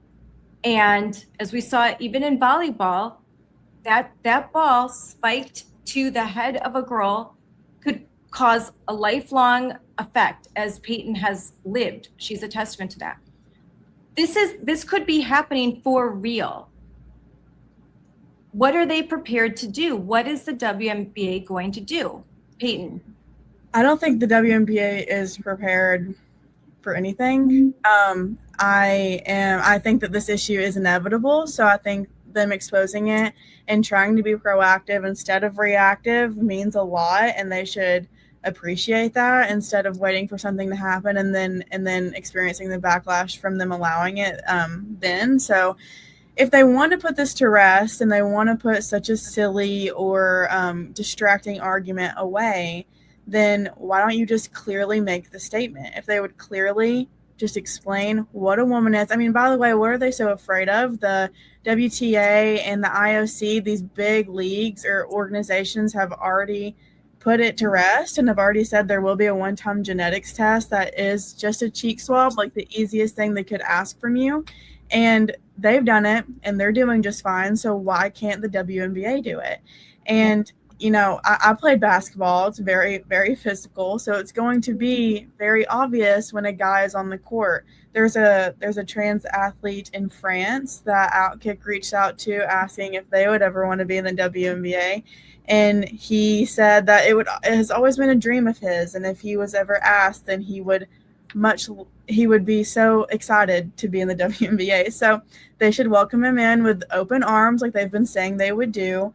The coaches like Cheryl Reeves, back to that, she's just on one hand complaining that there's too many men coaches around. And then the next hand she's saying, like, inviting the men in. The men can come play. The men can come coach. And I think there should be a transgender coach take her place.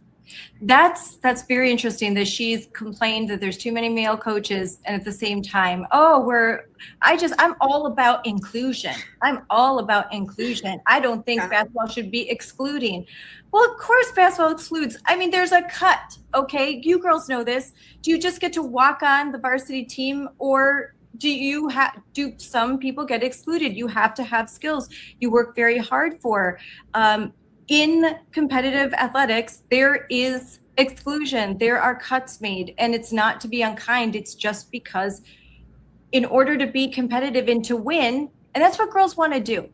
How does it make you feel? These are final question. How does it make you feel, Briley, to sort of be mansplained like you don't want to win, that you just view sports as a way to be kind and to, braid each other's hair, I guess, and sit around and talk and have slumber parties? I mean, do you participate in soccer because it's just a fun free-for-all, like a big slumber party, or because you're competing in a sport that you love and you want to win? I think that some people find the excuse that, this girl doesn't want to go to college. They don't all want to go to college. They're not going to take it serious. It's just a high school sport. They're just doing it for fun, which, yeah, we do it for fun, but not with the consequence of being nervous and the fear that a guy is watching you 24/7 or across, like, the court. It's just, like, it's just not comfortable, and it breaks my heart to see that people are using us having fun with our sisterhood as an excuse of saying, it's fine, just throw a boy in there. It's not sisterhood if you're having a male competing with you. It's not a female sport. If they're with you or they're on the other side of the court, it's going to go on a downfall, and that's what we're fighting for. We want it to stay female sports. And Ella, final question. You have talked about, I think when I talked to you, it was the first time I really heard it phrased this way, and I thought it was really important that the camaraderie that you feel, the amount of time that you spend together with your female team, early morning, late nights, and bus rides, all of that, and how uncomfortable it would make you if there was a boy included in all of this. You've talked about bathrooms as a place where girls go to cry, where they go to take a breath, adjust their makeup, just sort of like maybe just it's almost a social space, which is why the meme like girls go to the bathroom together exists. How do you feel that boys being included in female spaces and in their sports, how does that violate all of that? Well, it violates your privacy, your safeness. Like, there's so many possibilities and outcomes that can come with it, especially as men having their men desires, especially young girls. And since there's like a K through 12 policy, that means young girls, like elementary school girls, that it's okay if a male goes to the bathroom with them. It's just scary. And also, like, women are already uncomfortable enough sometimes. Like when you're going to the bathroom and you're trying to do your business and there is a male in the bathroom with you, I could never imagine having to do my business, or if it's that time of the month, like you are quiet as you can be, and having a male in there just violates all of that, especially as young girls as they come into the high school. That's not what they don't deserve to be welcomed in with a male. They deserve to be safe and comfortable in their own school. And the fact that my school is like throwing all these young girls that are to come out of the way and focusing up on this one person and his feelings, it's just disgusting. And they say that they want safeness for every student in the school, but clearly not if you're misplacing hundreds of girls for this one student. Yep. And Payton, your final words. Yeah, I would just say everything that's going against, like every conversation that was just had, their arguments against us are so demoralizing and just like so demeaning of everything that we've fought for. I mean, these are basic human rights that we can have, and it's okay to have. Like, I don't think that's crazy to ask. It's literally the bare minimum of what we're fighting for. And I think for them to just constantly use this excuse that, you know, girls don't actually care, or they're not going to go to college or whatever, like putting us down and just acting like we don't matter and our sports doesn't matter and we don't actually care, so we would be willing to just take it and accept it. And I think clearly women and girls everywhere are tired of taking it, and I think we see right through that. So I feel really good about where we're at. I think more and more people every day are willing to say what's true, and we're just going to all keep pushing until everyone is willing to admit what they already know deep down. Well, girls, this has been a great conversation. I'm so glad that we could all get together and talk about this, what's happening, especially as school is starting. For some, it's already started. For others, it will be starting very soon. And these are, again, conversations that we are having, especially as the midterm elections are approaching. There are governor's races, there are congressional races, there are state house races, there are Senate races. All the outcomes of these races are going to help determine the future of protecting women and girls. And so these issues are on the ballot. And I hope that if you're watching this, that you look at these young ladies, and when you vote to protect them, that you consider the fact that don't vote for somebody who doesn't know what a woman is, who would allow Enes Kanter Freedom to play on the WNBA team, because if they don't have enough common sense to understand that there's a difference between males and females, if they don't have enough common sense to understand that men and boys should not be in little girls' bathrooms, then they should not be running a dog shelter, more or less, this country. So thank you, girls, ladies, young ladies, for being on. It's been great. I look forward to talking to you again really soon. Thank you so much. I am woman, I am fearless, I am sexy, I'm divine, I'm unbeatable, I'm creative, honey, you can get in line, I am feminine. I mean, seriously, it could happen. Why couldn't he be playing for the WNBA in 2027? I mean, they had a conference. Let me see, looking through my notes. Yeah, August 12th through the 13th, the WNBA task force of team presidents and general managers meet. And guess what? They couldn't decide on eligibility rules. They did issue a statement that denounced the bad faith efforts and says that there's no immediate eligibility crisis that really matters. So it still says players who are women, but it refuses to define what a woman is. And of course, you have folks like, let's see, you have folks like Cheryl Reeve, the Lynx coach, wearing her trans kids belong shirts. You have coaches that say that they're not educated enough to understand whether or not a quote trans woman, aka a man, is really a woman. I know there are ways you can figure these things out. Oh my gosh, it's just shocking. It's shocking. And again, I'm all for it because you have to mock these people. They have to be forced to live in the world that they have created. And is it going to take a guy like Enes, who's just simply standing in front of the basket like this? And like President Trump said, just win, blow everyone away with your one male player. Imagine you have more. Make it completely unfun to watch. Is that what's going to be needed? I think it is.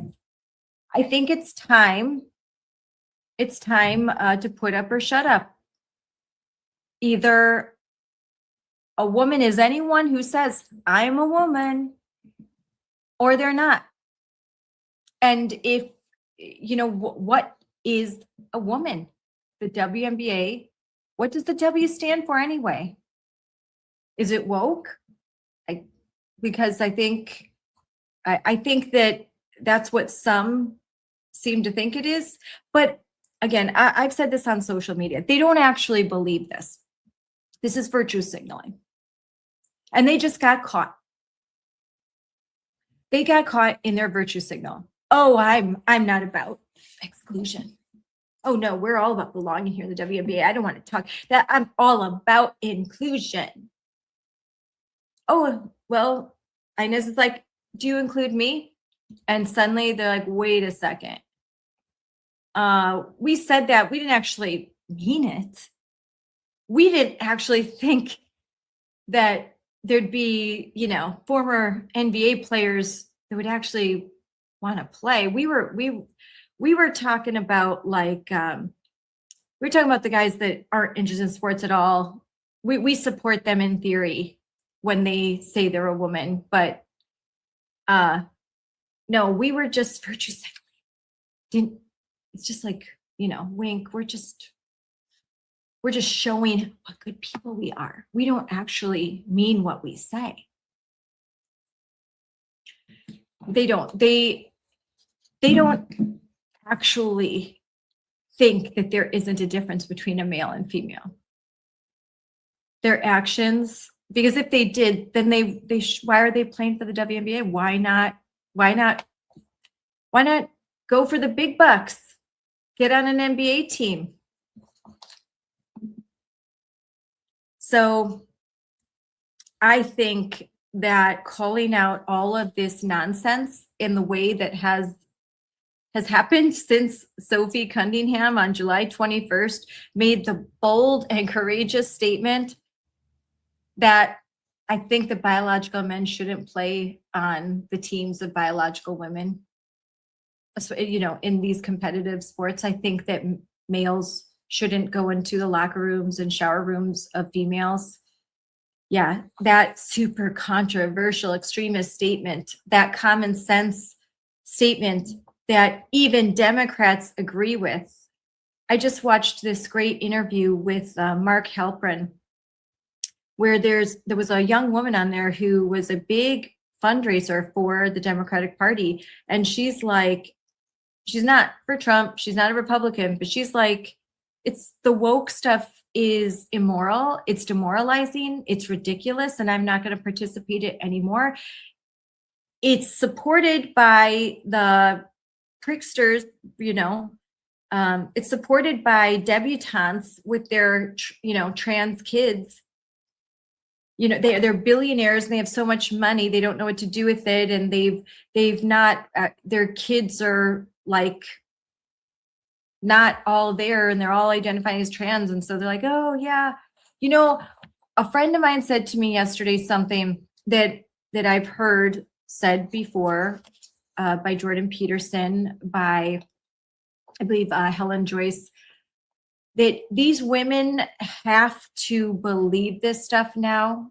The women who have transitioned their children, whether socially or medically, particularly those who have done so medically, they have to believe. Otherwise, they're monsters. If this gender ideology stuff isn't real, if women isn't, if the category of woman isn't just a declaration, I'm a woman, I said it, so it's so, I wished upon a star. If that's not true, then these women are monsters who medicalized their healthy children, removed body parts, made them sterile, kids that will never experience sexual function. And worse than that, kids that are going to have to deal with disease and medical conditions that they absolutely would not have had to deal with had they not been on puberty blockers and cross-sex hormones and antidepressants and anti-anxiety medicines and all sorts of cocktails of medicines that they have to take because of all the side effects from the surgeries and the hormones and the drugs. Would be really tough to look yourself in the mirror as a parent if you championed this and then discovered that you were completely wrong and had to admit it. So the more kids that are medicalized, the more you have entrenched parents and entrenched interests and doctors, nurses, therapists, teachers, administrators who do not want to admit that what they did had catastrophic consequences. So they're dug in. They're dug in. But that doesn't mean that you have to be, you can declare for teen sanity and prevent, to prevent more tragedy and more absurdity. Absolute absurdity. So we were talking about fever games, and there is one Saturday, August 22nd, and this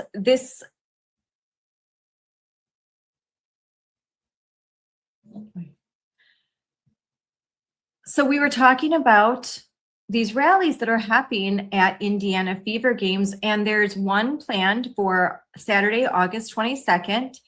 Fever at New York Liberty Barclays Center. And the game is at 7:00 p.m. But there are rallies. And by Moms for Liberty, New Jersey, there's going to be a rally outside. So if you are in the area, or if, like Briley and Sean, if you're flying in to see this game, please show up, show your support for Sophie, stand with Team Sanity, stand with moms that share your values, wear your XXXY gear, wear your Sophie Cunningham shirts, wear your Moms for Liberty gear, wear it all, like come out there and stand for truth, stand for girls, stand for women, be an actual feminist that is fighting for actual women and girls. This is strong moms, strong communities, and a strong future. My friend Alex, who you probably see on Newsmax and Fox News all the time, Alex Bauer, she has organized this rally with XXXY, Gen Say, and so be there. This is going to be great. Make sure that you're there. So my friend Alex, who I'm sure you have seen on Newsmax, on Fox News, she is going to be there. She is hosting this rally. So if you're in the area, you got to show up and stand strong. And yeah, it's going to be this Saturday. Go to the Moms for Liberty, our social media. We will have more information. So you can see at the bottom of the screen right there, at Moms _4 Liberty. And you can find more details about this rally. So if you're in the area, you're flying to see this game to support Sophie, make sure that you bring your Moms for Liberty gear, your XXXY gear, your Sophie Cunningham gear, and you stand up and take some pictures and make sure that you send them to us, tag us, and we will put them on. So we would love to showcase the moms, the dads, the kids, the grandmas that are all standing for truth. That's what we stand for. We stand with you. And so let's do it, ladies, and moms and dads, grandmas and grandpas. Let's go. Let's show up. Let's not let these activists be the only ones showing up. Let's keep showing up. They can't kick us all out of the stadium. The more that are there, the stronger we are, stronger we look, and the bigger message that we send to America. And go Team Sanity. Do you ever feel like you're all alone? Maybe in your community, you feel like there's a lot of people that are my super secret supporters, but I feel kind of alone standing up and fighting all of this woke nonsense. Many parents feel like they're the only ones asking questions. They're the only ones standing up for their children. Moms for Liberty unites us. And our summit, the summit we have every year, is really a place where we come together, we stand together, and we feel that we are not alone. The Moms for Liberty National Summit brings together thousands of people who share the same concerns and values. It's an opportunity to find encouragement, community, and make lasting friendships. You hear directly from parents, from grassroots leaders, from elected officials, legal experts, policy advocates, and other national voices who have successfully navigated the challenges that many families are facing today. You walk away with practical ideas, solutions, and with inspiration. Summit is designed to equip attendees with resources, strategies, practical training that they can take back to their communities so they can affect change in their schools, in their towns, where it matters most, where they live, in their churches, in their neighborhoods, in the place that they call home. Advocacy can be exhausting. I know. Believe me, I know. It can be very exhausting. And sometimes you don't feel like the cup is half full. You feel like you're running on fumes. I have been there, okay? I've been there. I never ask of anyone anything that I have not done myself. I have recalled school boards. I have run for office. I have run campaigns. I have participated in campaigns. I have been a surrogate for Trump. I have spoken at many countless school board meetings, not just my own. I have been behind the scenes. I've been in front of the camera. I have testified. I have gone to congressional hearings. And now I have the privilege of being in the White House as a White House correspondent. I'm honored and I feel just blessed to be a representative for moms and dads across this country. But I started out in 2020, my hands shaking as I held my speech. P.S. I threw up in the bathroom before I spoke. I was that nervous. I had never done anything like that before. So I have been where you are. And I can tell you that you need encouragement. You need to be with your people. And the Moms for Liberty National Summit, that's the place where you can find your people. I will be there and I would love to meet you. And I would love to hear your story. And there are so many like me. There's so many more national leaders, state leaders, that they're not in front of a camera like I am, but they have been through the exact same things that I have and that you have, and they want to meet you. We all want to meet you. We want to be together face to face, not just like this, but actually like be in the same space and share stories. There are some great things cooking. I am a part of them. There are some people that I've interviewed that you will have the opportunity to see in person and meet, and you're going to really get a deep dive. And there's also sorts of cool things we're going to do. Like I am trying to make myself available. If you need some help with social media, I'll be there. Let me take a look. Let me help you. And if you are younger and really good at TikTok, hey, you could help me. We all have some learning to do. But again, advocacy can be exhausting. So Summit's a place where you can recharge, regroup, find your sense of purpose again. That is the number one thing I hear at the end of Summit, that I feel energized. This gives me that shot of adrenaline that I need to keep fighting. And this summit is in October 8th through 11th. And if we're all going to need a little recharging because the midterm elections are right around the corner. And so this is going to be a good place for you if you are active in your community locally, if you're active in your state, if you're active in national, all of that. This is the place to be. Or if you're thinking about it, if you're just thinking about it, come see what it's all about. Bring your family. It's going to be great.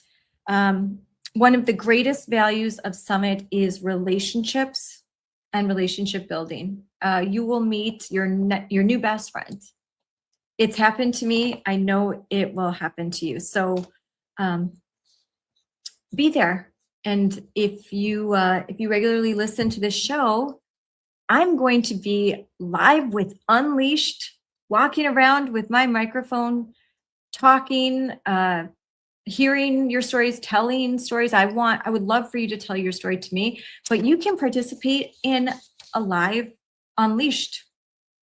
That would be kind of great, wouldn't it? You know, I've never done that before. So join me on my journey. I think it'll be fun. You know, I'm just a shy wallflower. That's me. And you're going to meet a lot bigger names than me. Okay, we can't release all of it yet. We're starting to release some of them. Watch our social media every day. We are releasing more. We've got the great Jen Turner. She is putting these speaker announcements out so fast, and you're going to love it. You're going to learn so much. Many parents spend all year investing in someone else, in other people. Then they have to go home and they invest in their families. This is a time where you get to recharge and invest in yourself a little bit and your growth as a leader, as an advocate, as a spouse, as a parent, as a community member, and as a friend. So this is a great place for you. Whether you are deeply involved or you're just thinking about it, trying to understand what's happening, you know, I've been in this space, in this world for many years now, but every day there's somebody new. There's a parent who's discovered that there's a policy that allows a boy in their girls' bathroom, and this is all new for them. So if you're one of those people, this coming into the summit is a place where you can learn more. If you are really interested, this is where you need to be. Summit helps people see the bigger picture and where they can make a meaningful difference. And again, like I've said, you get to walk away with these important tools. And then friendships and business cards. And let me tell you, you're going to meet lawyers, you're going to meet policymakers, you're going to meet nonprofits, you're going to meet people in the education space, you're going to meet, you know, groups, leaders of groups, that they're going to give you their information, say, call me if you need anything, and they will pick up when you do. because these are people that genuinely care. Go to momsforliberty.org, find out all that you need to know about Summit. It's there. You can also watch clips from past summits, and there's some great ones. Really think about it, consider it, especially if you are in Texas or an easy drive. Let's do it. And right now, if you're interested in going, book a flight and do it. Just do it. Share a room with a couple people and make it a fun girls trip. It's going to be a great time. So I hope I see you there. I want to thank everyone for tuning in tonight. This was a really special show with 3 very special girls. I want to thank all 3 of them, Payton, Ella, and Briley. Thank you for standing up. At your very young age, you have shown more courage than most adults will ever show in their entire lifetime. Adults created this problem, and you are creating a solution. And for that, I honor you and commend you. And anyone watching this, you need to follow Ella, Payton, and Briley. You need to do it. And you should also join Moms for Liberty at momsforliberty.org. The moms and Moms for Liberty, they stand with these girls. We stand with these girls. We are fighting with them every day, fighting with their moms, fighting with their dads, fighting with their... And while you're at it, you should join Moms for Liberty at momsforliberty.org. We stand for truth, and we stand with these girls.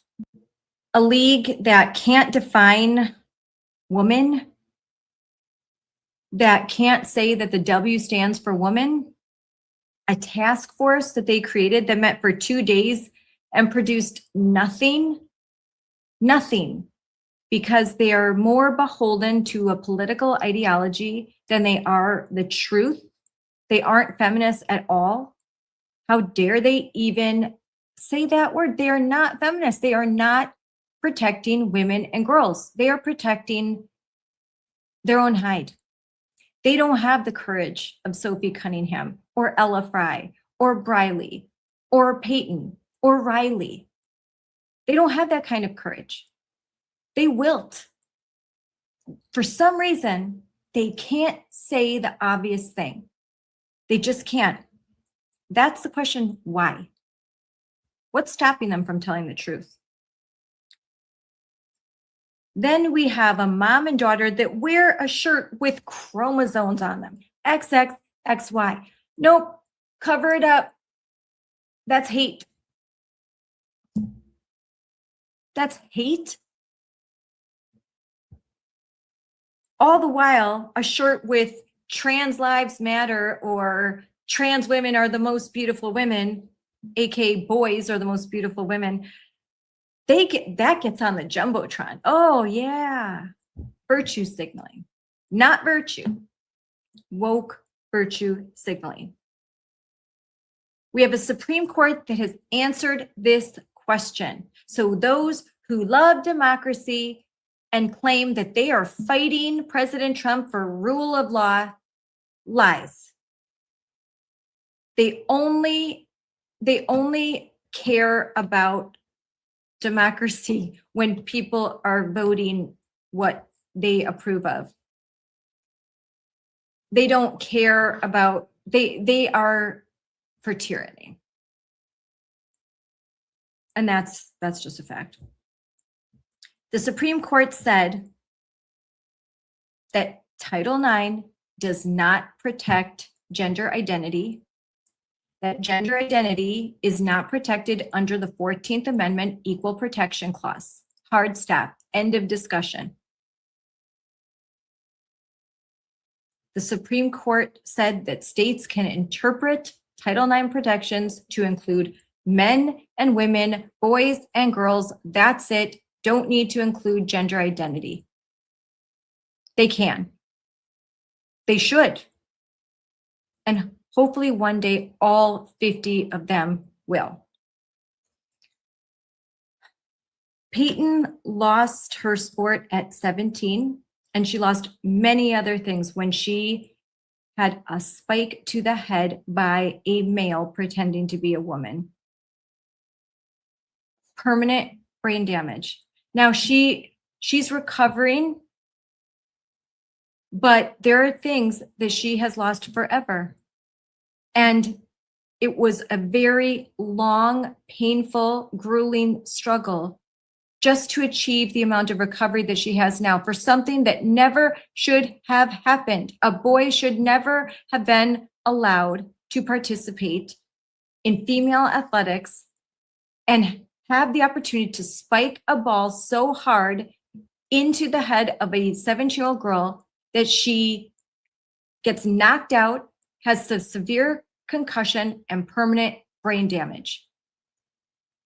Imagine in basketball. We watch what happens to Caitlin Clark. We watched Sophie Cunningham in that terrible foul. We watch how aggressive it is. Imagine it's a male. I'm talking, no one's gonna get up. Sophie Cunningham will not shake off a foul by someone like Enes Kanter Freedom. If he were to play for real, she won't get up from that. No woman will get up from that. That is reality. Now, I don't think he wants to do that. He is a good guy, like I've said. He's trying to make a point. But if there was a bad actor, someone who doesn't care if he hurts women, who wants money more than anything, wants to be the first, what is going to stop a male, a powerful, strong male, from joining the WNBA? All he has to do is say, I'm a woman, paint his nails, grow his hair out, put on a wig, do like AB Hernandez, just start strutting around like thick, they can even have the beards now, FI. You can have the beard and say you're a woman. It happens all the time. Most beautiful woman ever, right? No. Ella lost her senior year to a lawsuit that she never asked for this. Briley had to share a locker room with a male, and no one told her parents. She could have been the next Payton Manning. Had it not been revealed and the outrage from parents, who knows what girl was going to be next? What girl was going to be in a hospital bed because adults are cowards. Not one of these girls hates anybody. Every one of them is asking for the same thing, for fairness. They're asking for the bare minimum. They are asking that the category that was built for them stays theirs, the female category. Biological reality is not bigotry. Protecting girls' categories and private spaces is the purpose of Title IX. That was reiterated by the Supreme Court of the United States on June 30th of 2026. The W in the WNBA needs to stand for women, not woke. And all of us need to stand up for women and girls, not men pretending to be them. This is Scarlett Johnson, Unleashed, presented by Moms for Liberty. Thank you for joining me, and stay in the fight.